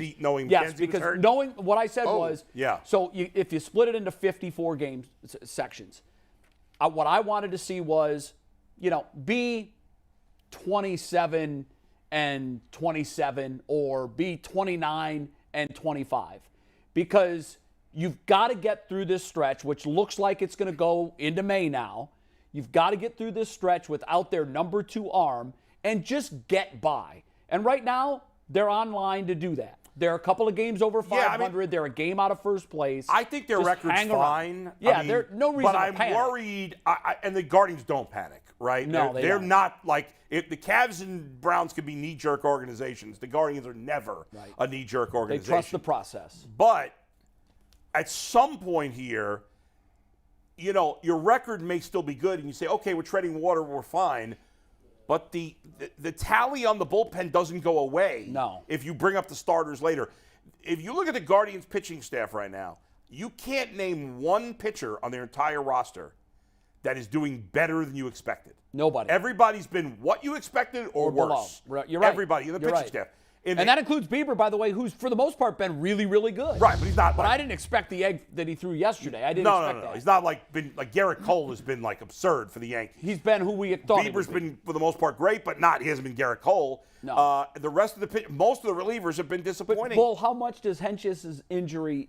To me, I think that's a big piece. It factors in, but you had even a guy like De Los Santos, who last year was a nice surprise. He's been awful. Terrible. He's been awful. I don't like him coming in the game. Sandlin's had some blows. Yeah, all these guys have struggled. And last year you've been okay, take Bieber out after 6. Eli no problem. Morgan, I feel like Morgan has been pretty good. He's been good. It's funny. Last year he was their best reliever besides Clase for the first half. Yes. And then he struggled July and August. Did. He got it back together late. He's pitching well again now. And I think Tito's going to be flexible with who's the setup guy. Why aren't we calling some of these kids up? You've looked at Williams' numbers down in the minor leagues. Williams in AA, Bibby in AAA, and Allen in Logan, the other Logan Allen. Yeah, the other. Killing All 3 of them look awesome. Why I don't want. Jason's well, they're going to wait till the middle of May. Why? Let's bring them up. When does the clock start for their MLB service? June 1st? Remember with Frankie Lindor, they waited famously until after June 1st. Right. And then they ended up missing the playoffs by just a couple of games. Yeah. So, yes. I don't care about that. Last year they called up Quan. They had all these young guys at the beginning of the season. Well, they needed those guys. Though. Right. So, but we need them now. Yeah, but we need them. It's tough. I'm kind of torn on it because we need them now because of an injury and guys not performing. But if you do call them up and that clock starts ticking, that's a year. That's a year's service. Right, but what they're really missing right now is, because even with those guys, they're not going 6, 7, 8 innings all the time. No. They're missing that veteran innings eater. That's what they need a guy who can just be a number 3 starter and go 7 innings and give up 3. And that's what you hope you get from Quantrill. You haven't. You'd hope you got it from Plesac. You haven't. No. I'm basically done with Plesac. So Cavalli's been okay. I mean, but now he's hurt. I know, but better than we thought he was going to be. So what you saying is you need a Jake Westbrook. Well, Jake Westbrook was both. You need a Charles Nagy right now. Charles Nagy would be great. What you need. Yeah, give me a couple hundred innings, and you keep your team in the game. Yes. You know, even if you're giving up 3 runs a game, yeah. You know, that's fine because the strain that you take off the bullpen when you have pitchers go into the 7th inning and later, that's why your bullpen can be so dominant throughout the season. This is a marathon. And we're about the 3-mile mark. It's a long, long race. And we've got to keep these arms in shape. And you don't do that when you're throwing them every single day. By the way, in the end, it didn't matter. But why in the 9th, right? So in the 9th, first of all, Zunino gets robbed. The first bat ninth, that sliding catch. Yeah. Then Will Brennan has that great at bat. Oh, and they make that great catch. That was a great catch, too. Alex Call just came off the bench, makes a great catch. That was a great at-bat, by the way. Great at-bat. I think 10 pitches. Brennan looks good. I love Brennan. He's playing every day right now. We got to get him on again. Yep. And so, but then, Jay, so then Straw gets like the number single, right? It was almost like a bunt. Yeah. Okay. Why did he steal? I don't know. What were they doing? I know in the end, Quan struck out, so it didn't matter. Here's what was funny about that, okay? Yeah. We're supposed to be this team that runs, and we have run. And they haven't run a ton. But there's been a couple times where, once in the Seattle game that went extra innings, we had opportunities with guys on and 1 or 2 outs to go, and we weren't. I couldn't figure it out. Now, I know some of it has to do with the pitcher, but Rick Manning said appropriately, I didn't know what this guy's move to the home plate looked like. Yeah. I watched it his first time. He had a high leg kick. I know. I said, that's a stolen base. Right now, stolen base success percentage is the highest it's been in forever. Yeah. Miles Straw's an excellent base stealer. In my mind, there was a 90% chance he'd be safe. And what was weird, Quan swung at the first 2 pitches. Right. And then when he runs, he looks at strike 3. And that was so weird. He never strikes out looking. That third strike was an easy strike. It was basically right down the middle. It was a tube shot, and he looked at it. That was weird. I don't know what was going on. But Straw, I don't know why. He's got to steal that base because Quan's a singles hitter. Look what he did the previous at-bat. Yeah. He punched one down the line after the Straw double. Exactly. You've got to get that guy to second base. Right. And you know what? If the game ends with you trying to get him to second base, so be it. Better to have loved and lost than not to have loved at all. Again, I would say 9 out of 10 times Straw steals that base at least. So I'm taking a chance because if I don't steal the base, I probably got to get 2 hits because Quan's not an extra base hitter generally. Right. Yeah, you do. You do need. If I had Jose up there, okay, maybe I don't try to steal a base because if Jose's up there, he can get me an extra base hit. They might walk Jose. But what was weird was they ended up trying to steal the base. Right. Yeah, it was so strange. I mean, I just didn't understand, and I don't know if Sandy's making the call on that. Sandy's normally really good with the stopwatch. But just like Manning said, on the first pitch to home plate, I saw him pump that knee up to his chest, and I'm like, he's going next pitch. He's got to. I couldn't believe it. And he was stuck in cement over there. So they won 2 or 3, a lot of things that we can nitpick here. But one person we need to give credit for is Josh Bell. After a tumultuous start to the season, in 1 weekend series, he raised his batting average by, no joke, legitimately 100 points. He was hitting 90. He's up to 190 now. Yeah. He does have a home run. He had 4 RBIs and I believe 4 extra base hits in 3 games. So I was not worried about Josh Bell personally. I was beginning to get a little worried. Yeah, Bill, I mean, and again, maybe has another bad week. I don't know. But well, you know what he said? I don't know if you saw the post-game interview after Game 1 when he hit the home run, but he said it's just nice to be in familiar surroundings. Sometimes that can trigger a guy. Yes, that's true. He felt at home. Right. And he hit the cover off the ball. And he's traditionally a bad starter, and the weather finally warmed up, although it's going to be, they're still on the road now. No, it was nice there in D.C., though. And they had rain delay, but just for the simple fact, say you go to it, it's always it's like, say, for instance, we add a new member to the show, right? Yeah. We don't know him. We've been working around each other. He come in, And now he's like, all right, where do I get my takes off? How do I move? Right. And they skipping over me. Bull cussed me out. Does he like me? We try to tell him it's just Bull. He listen, he having meetings with McNuggets afterwards. It's just a simple fact that, like, he know he got a bag of money. He there, and he trying to prove himself like, yo, I'm worth it. Like, I'm just trying to fit in. It's a lot of pressure. You just want it. You just want to hit the ball well. You just want to feel like, hey, guys, see, I ain't trying to do. I'm part of the team. I'm contributing, right? And then, Tito will tell you, listen, bro, you'll get it. Hang in there. Just make sure that you're getting good at bats. You can't worry about the other stuff. Tito's not going to panic. No. So yeah, Rosario. 9 and 7. What do you make of the Twins? I'm wondering if this is the year that the Twins become the team that we thought they were going to be the last 3 years. I still don't buy the Twins. You're not? I don't like their pitching enough. I don't either. It's been good so That's far. But I think I like their run, lineup. I think they've got a lot of good young stars in that lineup. They do, but I don't know about the pitching, and ultimately that's what it's going to take. And Buxton's got to prove he can stay healthy for all year. He's unlimited talent. I mean, what a talent! He is so. By the way, he is a five all the tools, everything. Without to stay healthy for all year. Without winning the division. Yeah. This wild card is looking crazy. If you want to depend on the wild card, the Guardians is really good. I mean, the Rays are 14-2. Yeah. They finally lost a couple of games, and the American League East is really good. Loaded.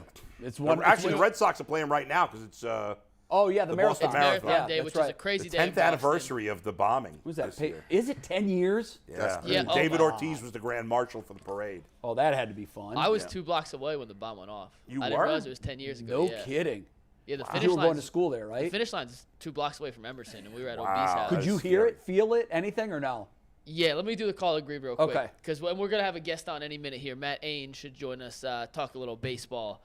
But the 12 o'clock lunch drive, the Ultimate Cleveland Sports Show, is sponsored by Call Racing, the official NASCAR team of Northeast Ohio. If anyone doesn't know, Marathon Day in Boston's like a whole holiday. Everything shuts down. Is it called Patriots Day? Patriots Day, Yeah. Marathon Monday. It's always on a Monday. They play the baseball game at 11. 11 as the marathon's going on. Right. And the marathon, first place finishers always end around noon, so it's while the game's does going the on. marathon route take you past Fenway or no? I'm Close not enough. sure. Close but enough. not like right next to Fenway, okay. but because there's so much traffic and parking down there. Right, It'd be like that'd be a nightmare. Trying to run past Rocket Mortgage on a playoff game. Don't it seem like, just for me, like we're desensitized to like tragedies like that? Like you said, it's 10 years ago, but between like all of the there's so many like. I mean, there's a mass shooting every day. There's now. a mass. That we're definitely desensitized. I remember when what year was Columbine? Do you remember? 90s? 99. 90s? No, not Columbine. I'm sorry. Columbine wasn't that the first big one? Yeah. The Denver movie theater shooting. Oh yeah, okay. Right. That was while I was watching Batman. That was 2000 something. And then or 2012 or I think it was in the 2000s. It was in the 2000s. Okay. Well, then I can't remember what it was, but I remember there was one big mass shooting when I had been on the radio here on the Fan. It had been like a year or two we'd been on the air, and there was and we talked about it on the show for like 2 hours because it was so stunning. We dedicated. They've become background noise. And now it's like there's multiple mass shootings a day, it seems like. It's crazy. It feels like there's been 5 in the last 2 weeks. I mean, there has been. There has been. Yeah. It's just out of remember control. The concert? The concert in Vegas, the country concert? Yeah. Some guy locked himself in a hotel room up top and was just sniping people. Yeah. And then when you throw COVID in there, and COVID just like I just had to sit back and just was like, wow. I just noticed that like 6 of my friends died during COVID. Like wow. Like it didn't recollect. A lot of people snapped during COVID. Like, you know what's interesting that you bring that up because our generation has not seen a world war. Yeah. And although we haven't seen a world war, think of the other stuff that we've seen. Yes. A worldwide pandemic, 9/11, the other like super tragedies just for Americans that we've seen. And during there was school shootings during it. Then there was the lockdown, right? And then, like, the George Floyd thing happened during the lockdown. Yeah. So it was like, you just was sitting there, and then you couldn't even, like, just the fact that you literally could not be anywhere near anybody. You were in isolation for months. This is crazy. Depressing. Crazy, right? All right. We got our guest Mike or no? He's not here, so okay. We're going to give him another minute, and then we'll move on to the next topic. Let's talk about Matt. How do you pronounce his last name? Steve texted me, said Ane. Ane. Ane. Matt Ane. He is the locked-on Fantasy baseball guy. And my fantasy baseball team is off to a terrible start. Maybe you have a question for him then. I don't play fantasy baseball. I shouldn't say terrible start. I'm in 7th place out of 16. I don't even know how. For you, that's below average. And my pitching my hitting. I'm 2nd in the league in hitting.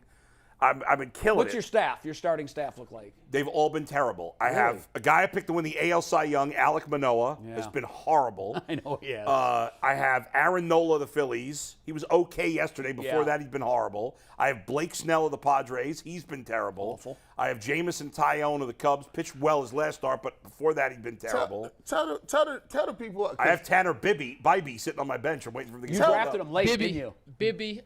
You weren't here yesterday, No, Jay? not. It's Mike Bibby. just wants to He call just him want to Bibby. call him Bibby. I'm it's rebrand. Bibby. No, I know, but Mike wants to It's a change rebrand. it. Are you scared of a guy named Bibby? No. Are you feels like terrified of a Bibby guy is tougher. throwing I don't 99 know. called Bibby? I've seen Yes. it. I've seen his stuff. Remember Jim And Bibby? that's what makes me scared of him. Jim Bibby was a good Tell pitcher. Jim Bibby. What is the and his difference- son played in the NBA. Mike Bibby. Mike Bibby. Yeah. What's the difference for people that don't know out there what fantasy baseball is? A lot of people, I think everybody plays fantasy football, but It's a much bigger commitment. So how? Yeah, so fantasy baseball is very tough. Just give me a couple pillars, like the thought process behind it or the strategy behind it. Like we know who you draft, like running backs who get points. Yeah. The point systems, how does it work? Who do you draft first? There's different rules. Traditionally, we play.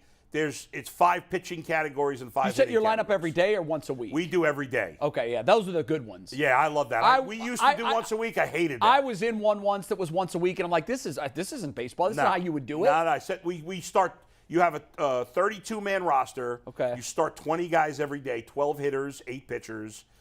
It's a catcher, first, second, short, third, 4 outfielders, middle infielder, corner infielder, and a DH, and then 8 pitchers. They can be whatever you want. They Right. can be, you have to pitch a certain amount of innings over the year to qualify. Oh, so you okay. can't just go all relief pitchers over the season. But on any given day, you can start as many relief pitchers as you want. Do we have Matt? No, we don't have Matt, so we're going to move on to keep the it next moving. topic. We're going to Yeah. talk some Browns now and some general manager rankings brought to Yes. us by Lincoln Electric. Now Sure. hiring for great jobs. Welding, manufacturing, Lincoln Electric. Check them out. Over the weekend, NFL.com released a list ranking its top general managers in football. Now, mind you, they only actually ranked 22 of the 32, and they put 10 in the category of it's way too early to decide where they'd fall in on the list. They ranked it on free agent signings, trades, draft picks, salary cap manipulation, coach hirings, all the above. The general manager's job. Exactly. Everything that entails. And we're going to run through the entire list till we get to AB. Are you guys ready? Yes. Rip them off. Let's start when I find the right graphic. AB's down the list. Let's just start by saying that. He is down the list. Steve, you can take the first one. Here's rankings 1 through 5. Brandon Beane of Buffalo, number 1. Les Snead of the Rams, number 2. Kevin Colbert of Pittsburgh, number 3. Brian Gutekunst of Green Bay, number 4. And Jason Light of Tampa Bay at number 5. Let me ask you a question there, Mikey. Sure. Is this based on their entire careers or just over the last few years or what? This is based off the entire career. Of these guys? Okay. Yes. Fair enough. Which is Because I wouldn't have the Steeler guy, what's his name? Colbert. I wouldn't have, based on just the last few years, he shouldn't be up there, but based on his whole career. When you see 6 through 10, it's also a little weird because Belichick comes in at number 10. I mean, how's that? Belichick as a GM's been awful. He's been a bad drafter. Yeah. He's a much better coach than GM. So let's take it. Let's run through the rest of the list. How's that dude from Green Bay on there? He's drafted very well. Yeah. Has he? Okay. There we You go. got Alexander, Aaron Jones, A.J. Dillon. These are all second, third round picks. They've been pretty good drafting. I'm But surprised Mickey Loomis is that high. They have Not my mismanaged list, the cap about mind as you. badly as anybody ever has. let's just run this through real What? quick. Brett Veach Yeah. from Kansas City, 6. Loomis in New Orleans, 7. Duke Tobin, Cincinnati, 8. Tom Telesco, LAC, the Chargers, 9. Belichick, 10. Next.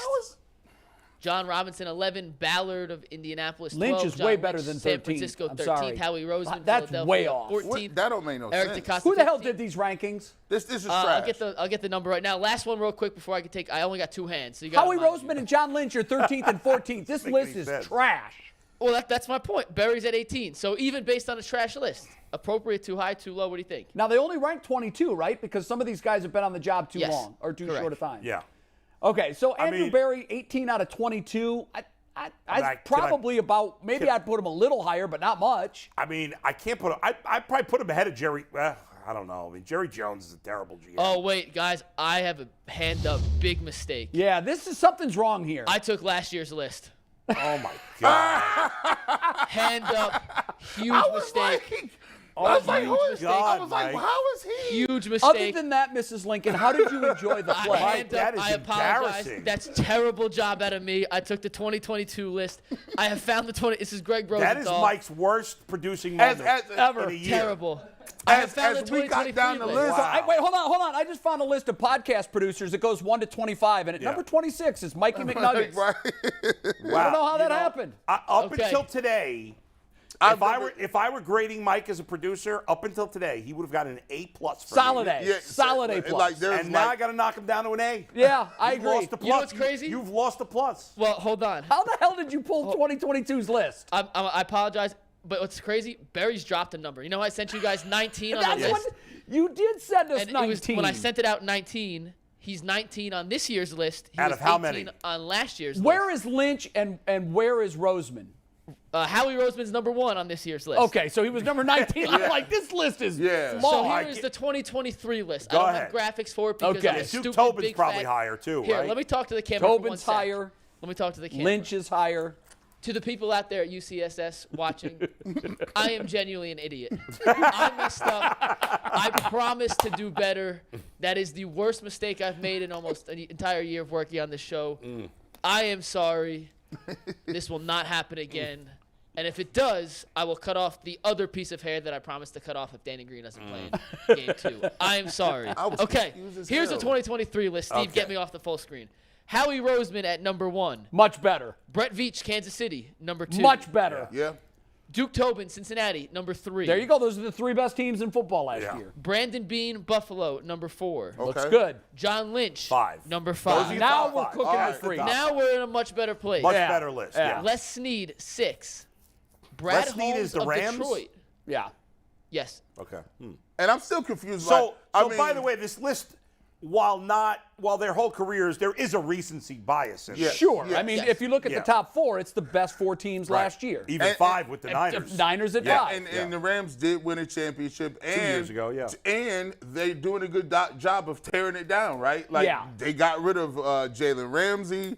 That they're looking around. They're like, okay, now we can figure out what to do with Stafford. Right. They're trying to fix it back. That they up. had. They're going to have a period here, though, in Well, the they're next gonna couple of suck. years where they Yeah. are not going to be a playoff Well, team. Oh yeah. Yeah. Oh yeah, definitely. And they might need to look at Cooper Kupp too. I mean, Yep. this is Well, he's an Oh asset. my God, he would. You could get a haul And they for should him. trade Aaron Donald, honestly, too. But I don't know. Well, he doesn't have much left, though. He Does might he, not 1 want year? to play. He might not want to play anywhere else. Okay. All right, Go ahead, 7 Mike. is Brad Holmes of Detroit.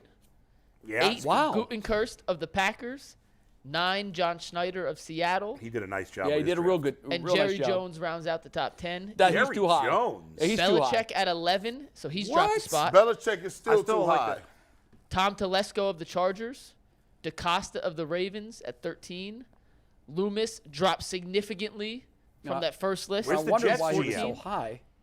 Chris Greer, 15 of the Dolphins. Joe Douglas of the Jets, 16. You know what's funny is the Jets probably had the best draft last year. They had the Well, look at that offensive and defensive But I think players, they rookies hold of the against year. him that he drafted what's his Zach name Wilson the year before. You can't get a pass. Yeah. That's the biggest pick. Yes. Yeah. You can't miss on that one. The Then you Jets, have Chris The Like- Seahawks under the radar had one of the best drafts last year. They did. Gee, let me just finish getting through 20, Yeah. then we can break these down real quick. Jason Light went from 5 to 17. He dropped 12 spots to Tampa Bay. GM Chris Ballard also dropped 10 spots from 8 to 18. And then coming in at 19, Andrew Berry. I will read the little write-up on Andrew Berry real quick. Wait, real and quick, I'll quote. how many on the list this year? Yeah. 25. So he's 19 out of 25. I'll read you the little snippet on Berry. I immediately hated the Deshaun Watson trade. The Browns went from a frisky team to a misery show, and they won't get that year of their lives back. If Watson doesn't play a lot better in 2023, Berry could be looking for another head coach or could be in trouble himself, despite a lot of other very smart decisions. The drafts have been solid, and Berry has a nose for wide receiver trade value. I love the move for Elijah Moore. This roster is back to looking more complete on offense and spicier on defense, but Watson will define this organization for years to come, and everyone knows it. Good or bad? Yes, Yeah, that's he true will. about Watson. It's a boom or bust move. And whether it was Andrew Berry's decision or not, it's on him because he's the GM. But the bottom line is his drafts have not been that good. Yeah, they said his drafts have been solid. No, they haven't. No. This is why I'm a little concerned because you know how you go to a restaurant, you eat something, you're like, okay, I thought this was going to be what I wanted, but it don't hit the right out. And you're really disappointed. And you're like, man, and then it's like, but I'm still kind of full. I'm not going to order something else. Order regret. Yeah, and you just be like, all right, and then you end up going to a restaurant, spending that money, and then going back home to eat the same stuff you was running away from. I didn't want to eat that to start with. That's why we went out to eat. With free agency, I know they got some stuff, but it's just still something in me that says there's something missing. Yeah. I don't know what it is. Maybe it's the fact that I know they got draft picks, but they've drafted so poorly in certain positions that I have no. You're not putting stock in that. Yeah, I have no expectations that those picks that he brings in are going to amount to anything. I'd like to know how he's saying that he's had solid drafts. He's had more misses than hits. I don't know. Like the drafting, who have they drafted? Yeah, first of all, who made this list? The list is created by Greg Rosenthal. Who is this guy? NFL.com. He's good. NFL.com. He's good. I like him. Rosenthal, you said? He has a show on NFL Network that I kind of like. It's on the weekends during the season. I think I know who you're talking about. Yeah, and I do know who you're talking good, about. But, and I think the beginning of his list is good. I don't agree with the top to bottom. Yeah. I don't agree with what he said about the Browns and Andrew Berry. His drafts haven't been good. If Andrew Berry would draft better, think about it. If he would draft better, he would be almost in the top 12. Because you think about it. Mark Cooper, brilliant deal. He got that turned out to be a great deal. He signed Ethan Poaches. The fact that you went out and grabbed the guy and he turned out to be a top 5 center, guess what? You signed him back. You look at, I'll give him credit for Donovan Peoples-Jones. He's a second-round guy or whatever, so we'll give him that credit. No, he was later in the draft. He 6th round. Sorry, 6th round pick. And so when I'm looking at but your 3rd and 4th round picks on D-line look like zeros. Paper bags. Zeros. Big time. Your linebacker picks, not good. No. So I don't know. It's just he's appropriately placed. But here's the thing. Now, if Deshaun Watson is good, he automatically going to be in the top 10 next year. Yeah. Well, I think the best thing Greg said was Deshaun Watson is the centerpiece for Andrew Berry, and it will either make or break his time here. Right. Because if we see next year for 17 games what we saw out of Watson last year from 6, and I don't think anybody expects that we will, but if we do, this thing's a bust. Well, period. Let me ask you, because we had somebody on, and me and Bull were talking to him, and I said, I'm tired of people just saying playing better. I said, it's time to put some numbers on him. I need to know what he's got to be way better. When I say a Pro Bowl. When I say way better, I mean like how many yards, how many touchdowns, how many rush yards. And you said something earlier. You was like, hey, if they ain't winning the Super Bowl, it ain't worth it, right? So I'm gonna ask you, what numbers do you think he would have to put up? I want 4,800 yards passing. Okay. I want 30 touchdowns and single-digit picks. That's what I That is the kind of year that I'm looking for from the guy who's making more guaranteed dollars than all the players in the world. I was going to say 4,500, 32, and 8. That's right. We're in the same ballpark. But here's the thing. I went the other route, though. I had to look at it with the Nick Chubb chart. Now, Bull says he's correcting this. 100 yards ain't what 1,000 yards ain't what it used to be. Yeah. Right now, think about it. For me, for a receiver and a running back, 1,200 is the new 1,000. Jim Brown. Okay, so maybe 5,400 or 5,500 is the new 5,000 for quarterback. Well, I mean, why not? Not that many guys threw for 5,000 yards. No, I mean but if you throw for 2 touchdowns a game, that's 30 right there. Right. But that ain't crazy. But how many? But if you throw for 2 touchdowns a game, you're winning most of your games because you're also going to get one somewhere else. Right. And now you're in the 20-plus point range. 47. I said 47, 4,800. I want to see upwards of over 35 touchdowns and maybe 9 picks if you're going to say that. So we're all in the same ballpark. You got a little more a few more. I just said more than 30. Yeah. 4,500 yards a game, 4,500 yards for the season, 4,500. Yeah, divided by 17. 265 yards a game. Oh, no, I need more than that. I mean, that's a pretty good number to average. I'm saying I want him to be, if he's at that, that's good. Yeah, that's good. Like, I'd like him to be even higher. Yeah, I'd like him to be 4,800, 5,000. Right. But I can live with 4,500. But that's got to be the minimum. We've heard this from local reporters and national reporters. Yeah.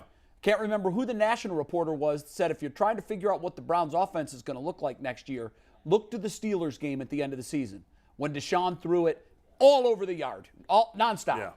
That's what they're going to be. If that's what they're going to do, then maybe you're right. Yeah. Maybe we need to have close to 5,000 passing yards. Because if you ask Deshaun, think about this. If you ask Deshaun Watson when he left Houston, if you would have said, name the top 2 quarterbacks in the league, most people would have tried to say that Deshaun Watson was right underneath Patrick Mahomes.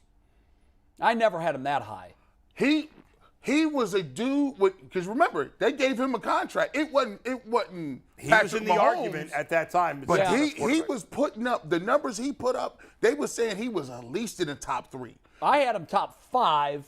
But I mean, guys, there's some great quarterbacks out there. So it's not out of the realm of possibility to say we expect that. No. Listen. Not only is it not out of the realm of possibility, that is the expectation based on the price tag. Period.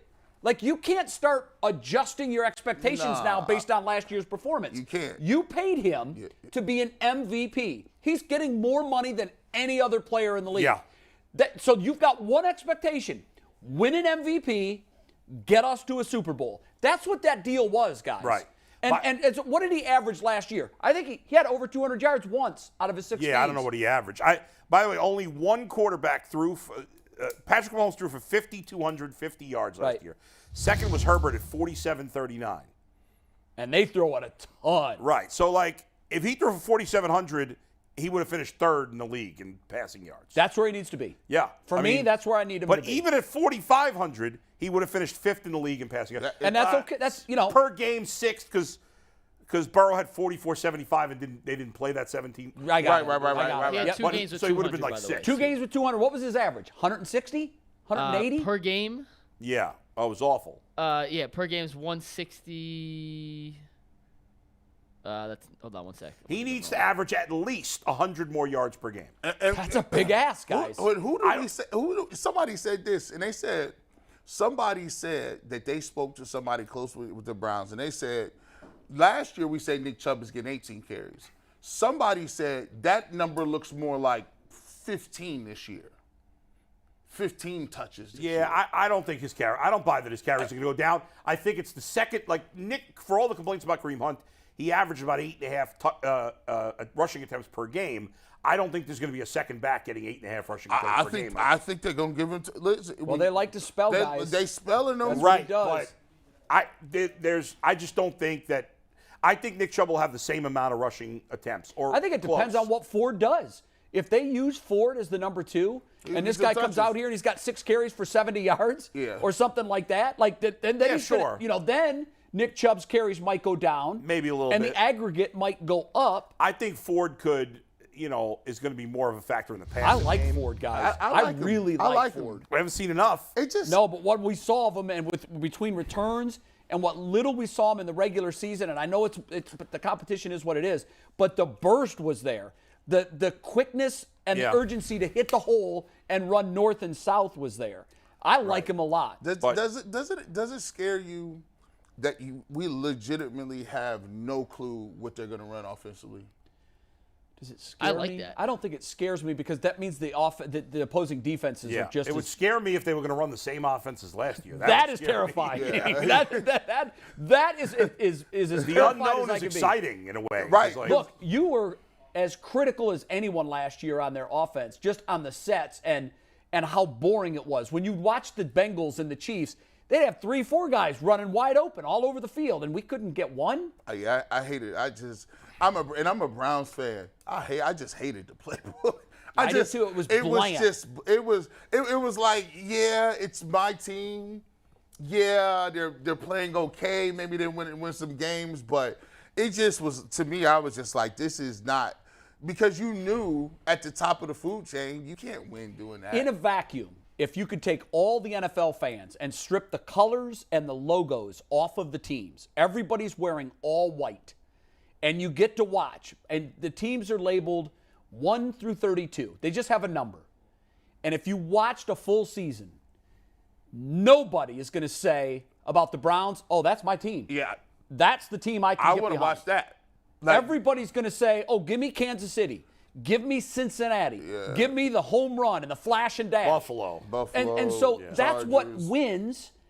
And we've got to get to that point. And the Browns have never, at least since the passing game has become what it is now. Which you would say, when, 2010? Yeah, okay. Give or take, right? Right. The Browns have never had that offense that, even the one good Give year me the with greatest Baker, show on turf. Like, they've never had that offense that was like, this is so much fun to watch. No, they haven't. That a neutral fan would be like, I want to turn on and watch the Browns play. Right. I mean, very few fans would watch their style of football and say, give me, that's my team. Right. Go ahead, Mike. It is 12:25, which means it's time to remind everybody that the lunch hour of the Ultimate Cleveland Sports Show is sponsored by Colleague Racing, the official NASCAR team of Northeast Ohio. And we teased them earlier in the show. Little timing mix-up. One schedule said one thing, another said another. But we do have Matt now joining us to talk fantasy baseball here for a few minutes. What's up, Matt? Sorry about the confusion. Thanks for having me. It's all good. We're blaming Mikey. Even if it wasn't Mikey's fault, we're blaming him because we just, for 3 or 4 minutes, we debated a list of NFL general managers, and about 3 or 4 minutes in, Mike goes, "Oh, that's my bad. That was 2022's list." So he's just going to take this. He's going to take this one on the chin, whether he's right or wrong. It was for Mikey's the record, fault. This one was not me, but I will take the L for whose fault it actually was. You deserve the L. Yeah, I'll take the L. It wasn't me, but you can put it on my back. I'll take this one too. Hey, welcome, though, Matt. Let's talk about, I always tell young fantasy baseball players, and I've been playing fantasy baseball since 1991. And often when new guys come, I'm in a 16-team league, and when we bring new guys in, they often panic early. They overreact to early season. And I rarely make a trade of significance in April because I like to see, because I got to trust myself and that I drafted correctly, and I let it be. I did make one small trade this week, but nothing blockbuster early. I think that's a panic move. Of the guys who you expected to be great and are not, for example, I have Alek Manoah on my team, and he's been absolute trash. Or a guy who's off to a great start that maybe you didn't expect. Who are some of the guys you're buying and selling in those categories? Right now, guy that I really think will bounce back but is off to a horrendous start is Blake Snell.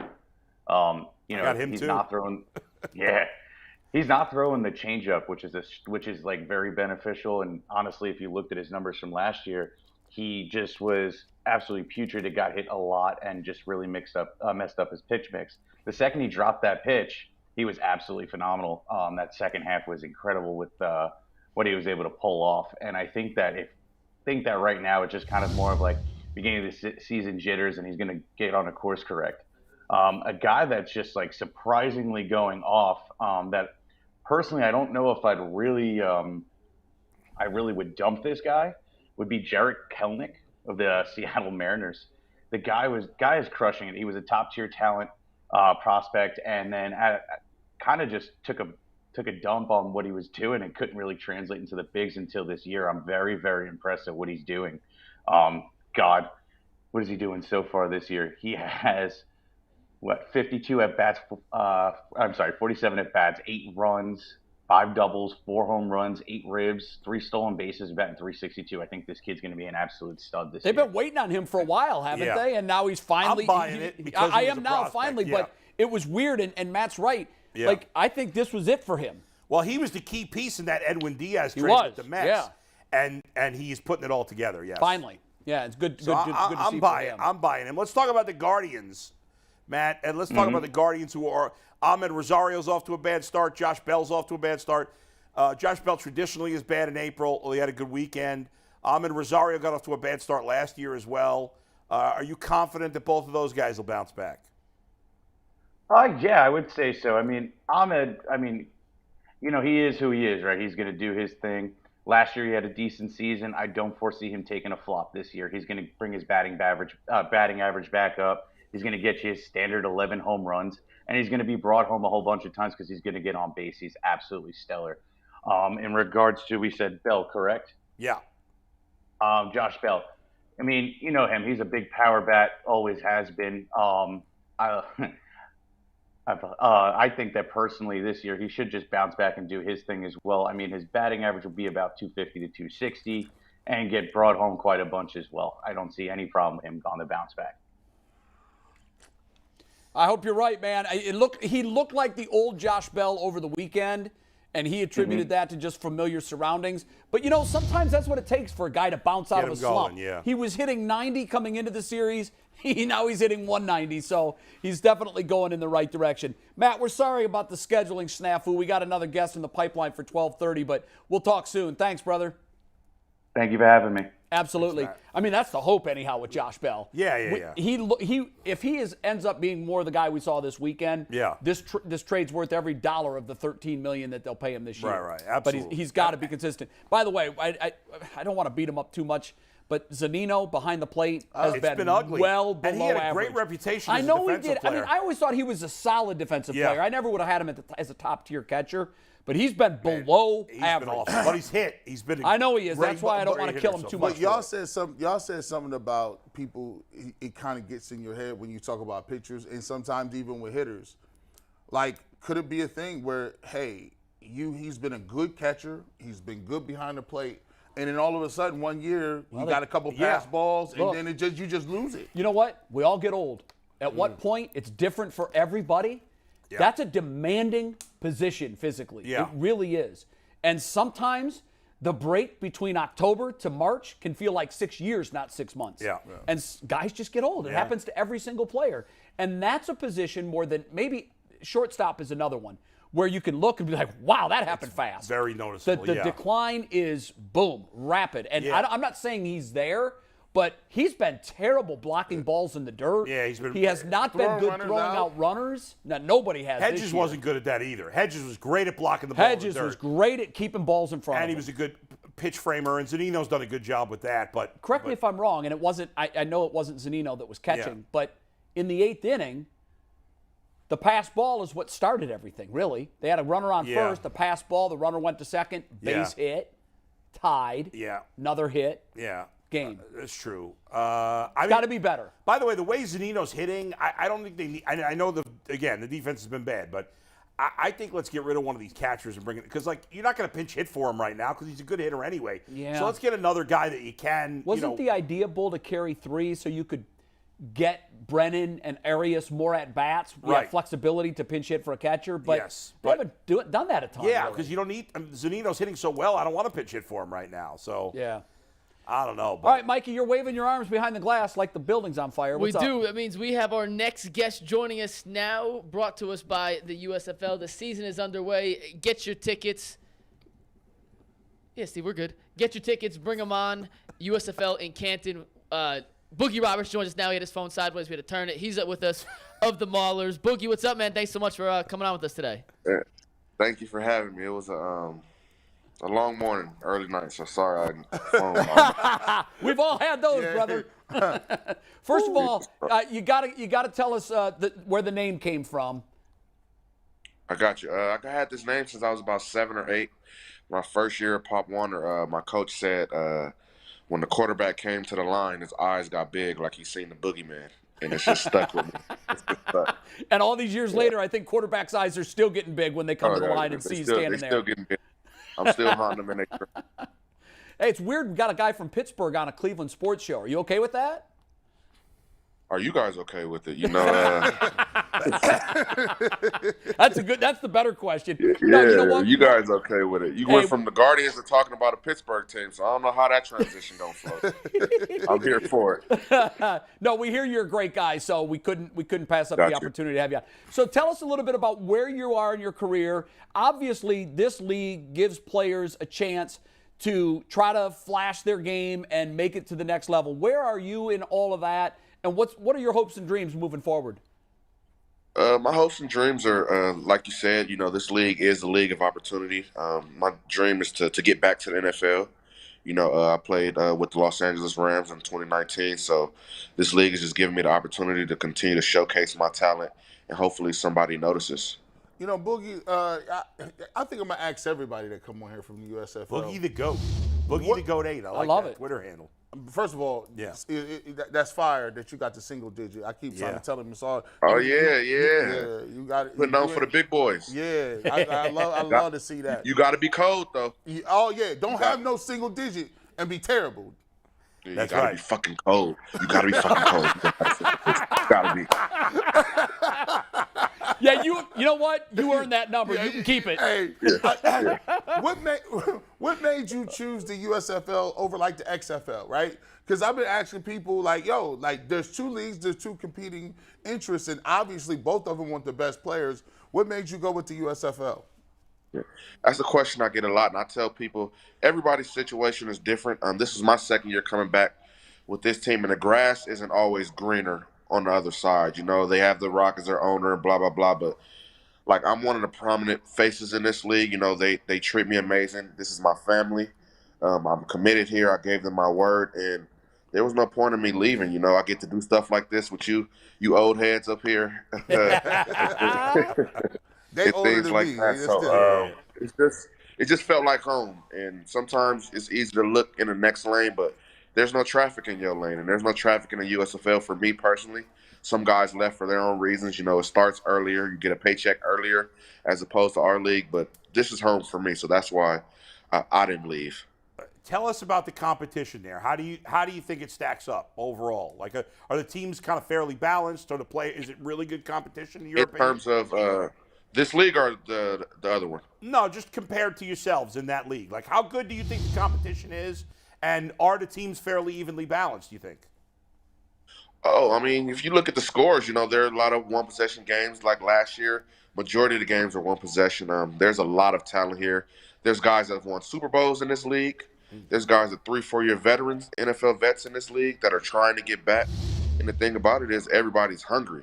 So you have a bunch of hungry guys chasing their dreams. So the competition level is not a problem. The thing about it before these leagues came about, if you didn't go to Canada, there were just a bunch of guys with a lot of talent just sitting on their couches because there aren't enough roster spots. Right. Which these two leagues give guys opportunity to play professional football, make a living for their family. So there's a lot of talent, and finding talent isn't the problem because there's people out there. I know it's black and yellow for you right now, but I'm sure you keep one eye on the NFL, and I'm going to be really nice here. And I'm going to say that the Browns were pretty thin at talent on the defensive line last year. Yeah, I'm right in their backyard. I'm right in their backyard. You would defect from Pittsburgh to come to Cleveland, no doubt. I'll defect whoever to come get my ass. Come get me. I'm right here. Hey, they call me. Hey, they call me right now. USFL. I love you. But, peace out. Yeah. Giving the Chris Brown deuces. I'm going wherever that I try not to look that far ahead. I'm here. I like to stay present and be grateful for this opportunity in this league because this is an amazing league. I know we represent Pittsburgh, but I'm having an amazing time in Northeast Ohio. The people are amazing. It's great. It's just hard for me. They give me shit like, oh, you're. Hold on, I'll be back. That means you got a text, and then VMix, if you're on your phone, there he is. You're good, Boogie. We got you. You got a text? No, my alarm went off. I would have been late. I don't know why it's going off right now. Hey, that's okay. That's what we do. We set our alarms 3 minutes after we need to be somewhere.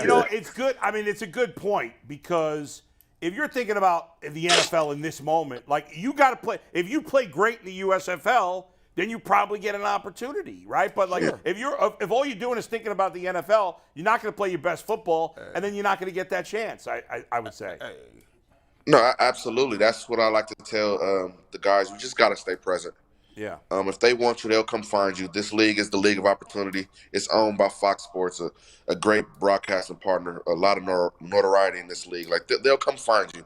As you seen last year, I think we had about 60 guys signed out of this league as soon as it was done and got NFL opportunities. So just put your best foot forward. Don't worry about the NFL. They'll come get you. Just ball, make plays, and I got that single digit on, so I'm really gonna pop off. Hey, who's this number 8? Hey, Boogie, I try to tell him, I'll be like, listen, I used to play D-line in college. Man, that's different. You up there hand-to-hand combat with another grown man. You getting trapped and blocked and reached. You Double team. Yeah, man, it's just look. D-line is different, man. It's just what we signed up for. We're a little cuckoo in the head to play that position, but it is what it is. I was too big to play quarterback, so got to settle for something. Hey, I've got one for you. Then McNuggets, our producer, is going to ask this, but Gotcha. I haven't seen your game, so I don't know that your game necessarily would remind me of this person. But your personality reminds me of someone that I covered once upon a time in the NFL, and Warren Sapp. Was he one of Was he one of your guys that you looked to? Literally, that was my favorite player growing up. Now it's Aaron Donald, but growing up, because I'm from Los Angeles, California, we didn't have a football team. So I'm a Tampa Bay Buccaneers fan. I got pictures all over my wall. I'm a Buccaneers fan. And that's when they were good with Warren Sapp, John Lynch, Rondé Barber. That's my age. When I was growing up, the Bucs were on the top. And Warren Sapp was a character. I played D-line, so he's who I looked up to. We're kind of the same size, body stature, so I was always compared to him. So, and I even inspired to be a broadcaster. He was one of the guys I looked up to during that. So I follow him heavily. Amazing person, so I can see the comparison. I worked in Tampa for 5 years, including the year they won the Super Bowl, and I know that was amazing. Warren was one of the absolute characters that I've ever covered in my life, and I think you're hitting the mark. You got a lot of Warren to you. Now, our guy G. Bush here does a mean Warren Sapp impersonation. I'm gonna put him on the spot here. Look here, look there. Hey, I'll tell you what, that boy Brett Favre. Eyes. That boy, hold on. Yeah. That boy, you got to spit out the policies. Yeah. Or whatever. Next question. Yeah. You didn't answer it, Warren. You just spit in the cup. You didn't answer my question. Hey, we're gonna get you in that. We're gonna get you in that documentary, that bio series. You can portray Warren Sapp. I just want to be in the part. I want to be in the part where Trina was in the video. I'm gonna call up the film crew for you. We're gonna get right. This is great. McNuggets has something for you. Go ahead, Mike. 2 things real quick. You mentioned McNuggets? you may have wanted to do. Yeah, ask him how he got the nickname. Hall of Famer Joe Thomas on our No, show. stop McNuggets. No, don't go too far. Hold on, you ain't skipping this. Where the hell McNuggets come from? McNuggets. I'm telling you, Joe, on the 3rd show, Joe Thomas just kind of called me McNuggets, and then when Hall of Famer Joe Thomas calls you something, it just sticks. So, yeah. I mean, I wouldn't try to argue with that guy. If he called you shit, your name would be shit. So you just go by whatever Joe Thomas calls you. I tell you that much. Yeah. Hey, it's a good point. Can we hire Boogie as a regular on the show? I was going to say, Boogie mentioned broadcast. Boogie, when you're in Canton, anytime you want to come in, we'll put him hold on. Come in, sit for a whole show. Easy money. I'm not. Listen, when I'm not here and I'm out, I'm calling it right now. I only want this brother on. It's affirmative action too. He's gonna be on. Don't put no other white person here. They might not be. They might not be able to tell the difference. You might can get away for a couple weeks to go on vacation. See another big black dude in the chair. Yeah, they just. They glaze over it. Put him in barbershop gear. Oh man, right? Yeah. Like, you gotta get him some. You gotta get him some barbershop shirts. Yeah, we gave him some shirts. We get the big dog. I'm from Canton. See, I'll be right up that way. Yeah. Gotcha. Boogie, Okay. my real question is this though. And G. Bush, humble guy. He played in the MAC, defensive tackle. He knows the ins and outs of that position. You sacked Ben Roethlisberger, Byron Leftwich, some other big time quarterbacks when he was playing. Who is the biggest name quarterback you ever sacked, Boogie? Oh, that's a good college, one. High school, pros. That's a good one. Oh. Jesus. Pros, I would say, who did I get? I got Josh Webb. I don't know if you guys are familiar with him. Yep. Was with the Vikings. He was it was tough to get him because he was a receiver. Then moved to quarterback. I would say him for professional. College, I don't know if you guys are familiar with Quentin Flowers out of USF. Yeah, he was a dynamic player. He was a very good player. Yeah. Then we played Wyoming in college, and Josh Allen sat out that game, but I sacked his backup because he was preparing for the NFL draft. So, I still am like, damn, wish he would have played. Yeah, so guess what? I'm just going to say Josh Allen. I think that was Josh Allen in the jersey. Shit, for me, it was Josh Allen. So, Josh Allen, I sacked you. You might not have been suited up, but somebody was playing quarterback for Wyoming, and I sacked you. You would have got him, too. Hey, I think Josh Allen was scared of you. I think he did. He's dodging you, bro. He's dodging you. In 20 years, you'll never be able to tell the difference. You can just say, yeah, we're playing the boogeyman. He said, we're playing the boogeyman. I'm going to prepare for the NFL draft this game. I just sit out. Yeah. Oh, that's great. He was panicking. Hey, listen, you will be coming to Canton, right? Because Canton's one of the spots that hosts the game. No. That's where we're at permanently. That's where I'm in my apartment right now. We stay in Canton. Well, we haven't even been in Pittsburgh. I couldn't tell you what Pittsburgh looked like. Isn't that funny? Right. That's so odd. Yeah. Well, listen, next time you're on, it's about a 30-minute drive. We got to get you in studio because something tells me that would be completely electric. Yeah, it would be crazy. Oh, yeah. We might have to get something lined up. Are you guys on? You just on Mondays? Or Monday what's through your Friday. schedule like? Every day. Monday through Friday, 11 to 1. Okay, yeah. We might have to set something up maybe because Tuesdays are off day. We might have to set something up. So, yeah. Very good. I'll be in touch on the back end with that, Boogie. We'll get you information, and we'll make sure you get in here. And I think we all have a new favorite player in the USFL. Hey, we watch it. Yeah. And got the single. Oh, Can you buy USFL jerseys? Are they on sale? Yes, Boogie? you can buy USFL jerseys. We're like he said on the back end, we're working on getting it done. Last year, these fans surprised me. They had my jersey. I'm like, where the hell who sent that, China?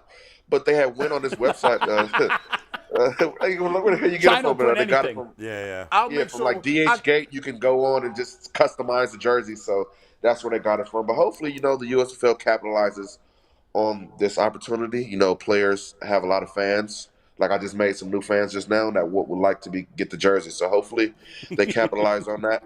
That's above my pay grade, but who knows? Well, keep killing it, man, Thanks, and we look forward to having you in studio later this season. All right. Appreciate it. Got you. Thanks for having me. Absolutely, the boogeyman. Get out of my seat. Coming forward. He did not disappoint. He was funny. Yeah, I got you guys. I like it. Thank I like you it a lot. so much. Man. Thanks, brother. Thank you so much. Thanks, man. All right. The USFL spokesperson, we were setting up the interview and was like, I got a guy you guys are going to love. Oh, we do. And I was like, he's a character. Okay. Hey, man, Let's go Boogie Roberts. I was trying to. Anytime he wants to come back on. We'll By the way, absolutely. I was trying to find his sack totals from last year. Yeah.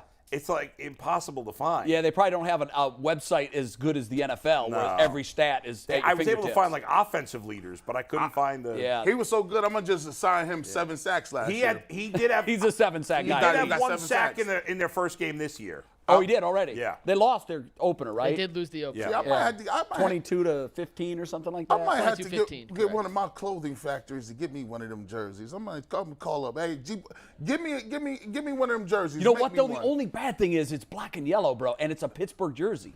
Yeah, but there's no Cleveland team in the USFL. I know, but it's black and yellow and it's Pittsburgh. There's Canton though, which is kind of close enough.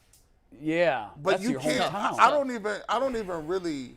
G, you've said before you won't wear anything black and yellow. I don't even wear black and yellow. No. At all. It ain't like there's some shoes, there's some Jordans that came out, and I'm like, I can't wear them. Like them, I stay away from them. Has anybody seen the movie Air yet? I have. He did. Good? Oh, did we not discuss this? No. Oh, you weren't. That's I right. wasn't here last week. So, good, not great. Didn't live up to expectations. No. Then. Damn, I was hoping it would be great. It was they made a very weird choice by Michael Jordan wasn't really in the movie. There was nobody playing him. What? Yeah.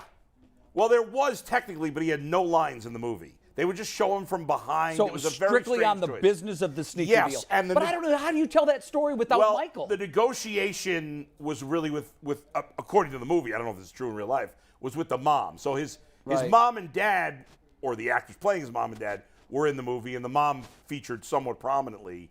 But the guy playing Jordan never spoke in the movie. Okay, that is they an came odd into a meeting choice. room and they would just show him from behind. It was a very weird choice. I wonder if it's one of those deals where, like, how do you get an actor to play? Now Will Smith did it, but like Muhammad Ali. Yeah. Like these bigger than life, like Elvis Presley. I know, you're gonna fail. I know that guy won a lot of awards that played Elvis last year, but we all have that idea of him. I know he's not Michael, but he's an all-time great basketball player. And in that Lakers show, the guy playing Magic was awesome. Yeah. I know he's not Michael, but Magic's still one of the most iconic players in Absolutely. the NBA. And I thought he did a great job. Too, the guy who played Magic. What's that? The actor in Showtime was phenomenal. He was great. Phenomenal. So was the guy who played Kareem. I mean, yeah, you would think that they would have cast somebody in the role. It was weird that they did that. It made it so awkward. I mean, I thought Ben Affleck's role wasn't actually huge in the movie, but Matt Damon was really good, and Chris Tucker was in it. Oh, wow, really? He hasn't really done anything recently. No, he hasn't. And he played like the guy who was the go-between to Michael. But imagine that pitch to the studio.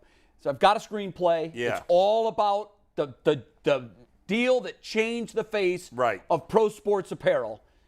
It's going to be called Air. It's all about the Air Jordan and Michael Jordan. Oh, who's going to play Michael? Oh, no. Michael's not in the movie.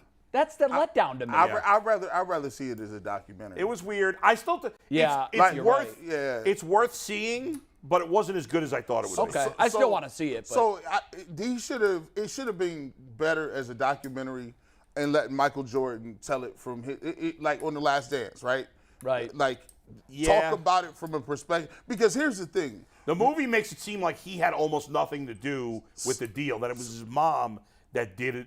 Like she was the one. Again, I don't know if this is true. Yeah, is that a Hollywood Liberty or is that really how it went down? Like she was the one who said, like they had agreed to the deal, and she's like, we'll agree to it, but you got to give us a cut of the profits, and that's what changed everything. The sneakerheads is so far in depth with Jordan shoes. Oh, it's a huge culture. They're not gonna respect it. No, I don't think they will either. They ain't getting. They want the real. They want the real show. We want the real. Like I need to know how you made this. Some of the other characters were good, when you wore them. That was a weird choice for me, and it kind of threw me off. I wonder how it's doing. I didn't see any weekend numbers, how it did at the box office. I'll keep an eye on it. Yeah. McNuggets, what are we going to wrap up with? Are you going to do the race report because Earl's not here? Earl's upstairs. Oh, okay. I got to look up the race report, I'll be totally honest. Okay. But it is 12:53. It's time to remind you guys about Carly Gracie and the fact that they are the official NASCAR sponsor of Northeast Ohio. Guys, this weekend, Bull, myself, G, and Jason Lloyd went out to the Great Lakes Collectors Convention card show. Hey, I went too. What are you talking about? I was there. We were there Saturday. We were there Sunday. Yeah, I couldn't do Sunday. Awesome crowd. Who was crowd. in the panel with you? I did the Kent State football and basketball coaches. Oh, both great guys. Great guys. Senderoff has had a lot of success there. Yeah. But the new coach comes from Minnesota, and he was previously at Western. When that PJ Fleck crew went from Western to Minnesota. Okay, I see what you're saying. Impressive young dude. I think he's going to turn things around there at Kent. I like him a lot. Yeah, it was cool. And I heard the turnout on Saturday was huge. I was stunned, guys. Hundreds and hundreds. Yeah. They said over 500 people. It was packed. At least. Yeah. I walked in and I'm like, I didn't even know what to expect. I really didn't. I had low expectations, but I was blown away. Yeah, So the crowd was decent on Sunday, but everybody. And a lot of show fans, too. Yeah. That's what I want to get to real quick. Oh, yeah. And G, I'm going to let you chime in. Bo, I'm going to let you chime in. We had a table set up. We did a panel with Jonathan Peterlin upstage on the interactive card table. We went for about an hour just talking on the main stage Guardians, up there? on the big stage. Yeah. Had some people come on. We did some fan questions. We had our table. We gave out a bunch of T-shirts. Came over, got to meet a ton of UCSS fans. Yeah. I'm going to say something. I'll let you guys go real quick. And you guys have been in Cleveland a lot longer and have had much more successful media careers than I have at this point. It's always cool when you talk to people, and sometimes we just think we're doing a job. But we met a guy yesterday, I want to shout out. We met a truck driver yesterday who said he drives every morning, and the best 2 hours of his day, he's in the car for 16 hours. He puts us on and listens to us live, and it's the most entertaining. Shout out to him. Day. Yeah. And I forget your name, and I'm so sorry. Shout out to my truck driver. Shout out to my truck driver, exactly. We all have that truck driver in our lives. That's mine. Well, that's he's ours. our official truck driver. And it was cool. And then also, I want to shout out this guy named Butters, because Butters sat and he sat in on the live taping of our panel. Right. Yeah. And then he came over, asked us to sign a shirt. It was cool. We'll show you a picture. He also got me a McNuggets keychain. Yeah. It's literally a chicken nugget. He's like, McNuggets, I got something for you, and reached in his pocket. That I was was like, awesome. I'm going to die. Wow. He's gonna shoot me. Yeah, but he pulled Butters. out a McNugget keychain. It feels like a real chicken nugget, which is kind of creepy. Just don't eat it. Yeah, it's not. But this is really cool. Thank you, Butters. You're the man. And we should shout out the guy from the Apple store, too. I can't. yeah, I forget his. He tweeted us. Let me find the tweet real quick. I forgot his first name. Is that Butters there? That's Butters. That's Butters. Yeah, that's Butters. He came Butters over. was very I excited. feel like we Great should call dude. him Mick Butters. That's crazy. You know what? I tell you what. Like my wife came to the event, And it was so funny. I was just walking around the whole time, and I would take 2-3 steps, and it would be another person. I know. And another person. And kids, it was crazy. It was so many people out there. They're watching the show, guys. I forgot his first name. He's the Apple Store guy. Yeah. Nice, really Great nice dude. guy. Great dude. We met a guy named Sean who said he talked to you on Saturday, Jay. Met, no joke, 50 to 100 people who came over, just wanted to hang out. I mean, it's a perfect parallel to our show. Everybody there's a sports fan. They're all sports card collectors. It was a great event. What impressed me was the tables that they had. The vast majority of those were guys from out of state. Yeah. They travel the circuit. They know where the big card shows are. Yeah. And this one's been around for a number of years now. I had no idea how It's a big big it business. was. I had become no idea. huge. Oh my God! I took my Jordan rookie there. There was a guy there who doesn't grade cards, but he'll be the middleman between you and PSA, which is that's the standard in card grading. Mm-hmm. And I just wanted to get his thoughts. He looked at the card. He goes, I can't tell you because I don't grade it. Right. But I can tell you that for it to be a 10, it's got to have crisp corners, straight lines, everything has to be perfect. I don't see anything that would deduct from this card. So I was like, okay, I'm going to get it judged in Chicago this summer because that's where the national card show is there. But there were guys there that were selling everything. I saw another guy that had a Jordan rookie there. It wasn't a 10. He was selling that one for $4,000, and it was like a 7 or something. I saw one of the most expensive. I was looking at the Pokemon cards. And did they have those? Kids love that. They had them, and I was looking at one, and they had one that was $2,000. Wow. And I picked it up, and my wife just said, just put that down. like this stern, like really Asian face, And the guy laughed, and she didn't laugh. She said, "No, you cannot have that. You may break it. You're too big. You may break it." By the way. I said, "Baby, I can't break no." Did you collect them when you were younger? Oh, listen, I still got some. I remember my kids collected them, and the gold standard was the Charizard. Yeah.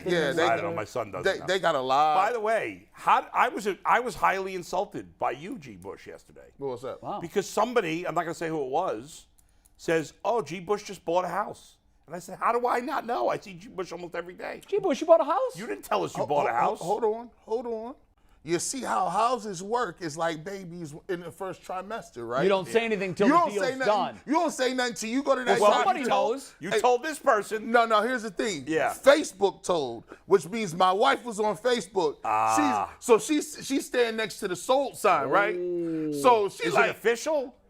We closing. We ain't closed yet. Okay, but you agreed to the deal. Yes, the deal is in tow. Bro, congratulations. That's awesome. The deal is in tow. Yes. Congratulations, G. Like this is like one of the momentous occasions of someone's life. Is this your first house you've owned? Yeah, technically, yeah. I had one before, but I lost that in a divorce, so it was rental property. Well, anyway, real quick, G. Bush. we're excited for you. And then we got to the race report. Congrats, man. I'm G. pumped. Bush Thank had you so much. Hey, bro, I'm happy for you. That's G awesome. had a picture by our guy Robert Conley, who's made some art for us before. great. Yeah. He was like, "Hey, Robert, can you draw me this picture?" And he framed it. It was awesome. G. Bush exclusive. G. Bush Ultimate Cleveland Sports Show. The barbershop, radio person, awesome. Nice. He left it at the table. I had to bring it home. So, it's upstairs in the office. You loved it, didn't you? so no, here's the Classic great. G. It was great. I've It been was trying great. I want to see that. I've been trying to get it. It's upstairs. I brought it. I've been trying to get it from him for a minute. I told him when he left, I said, "Listen, I want you to draw me a picture, charge me whatever the hell you want for it."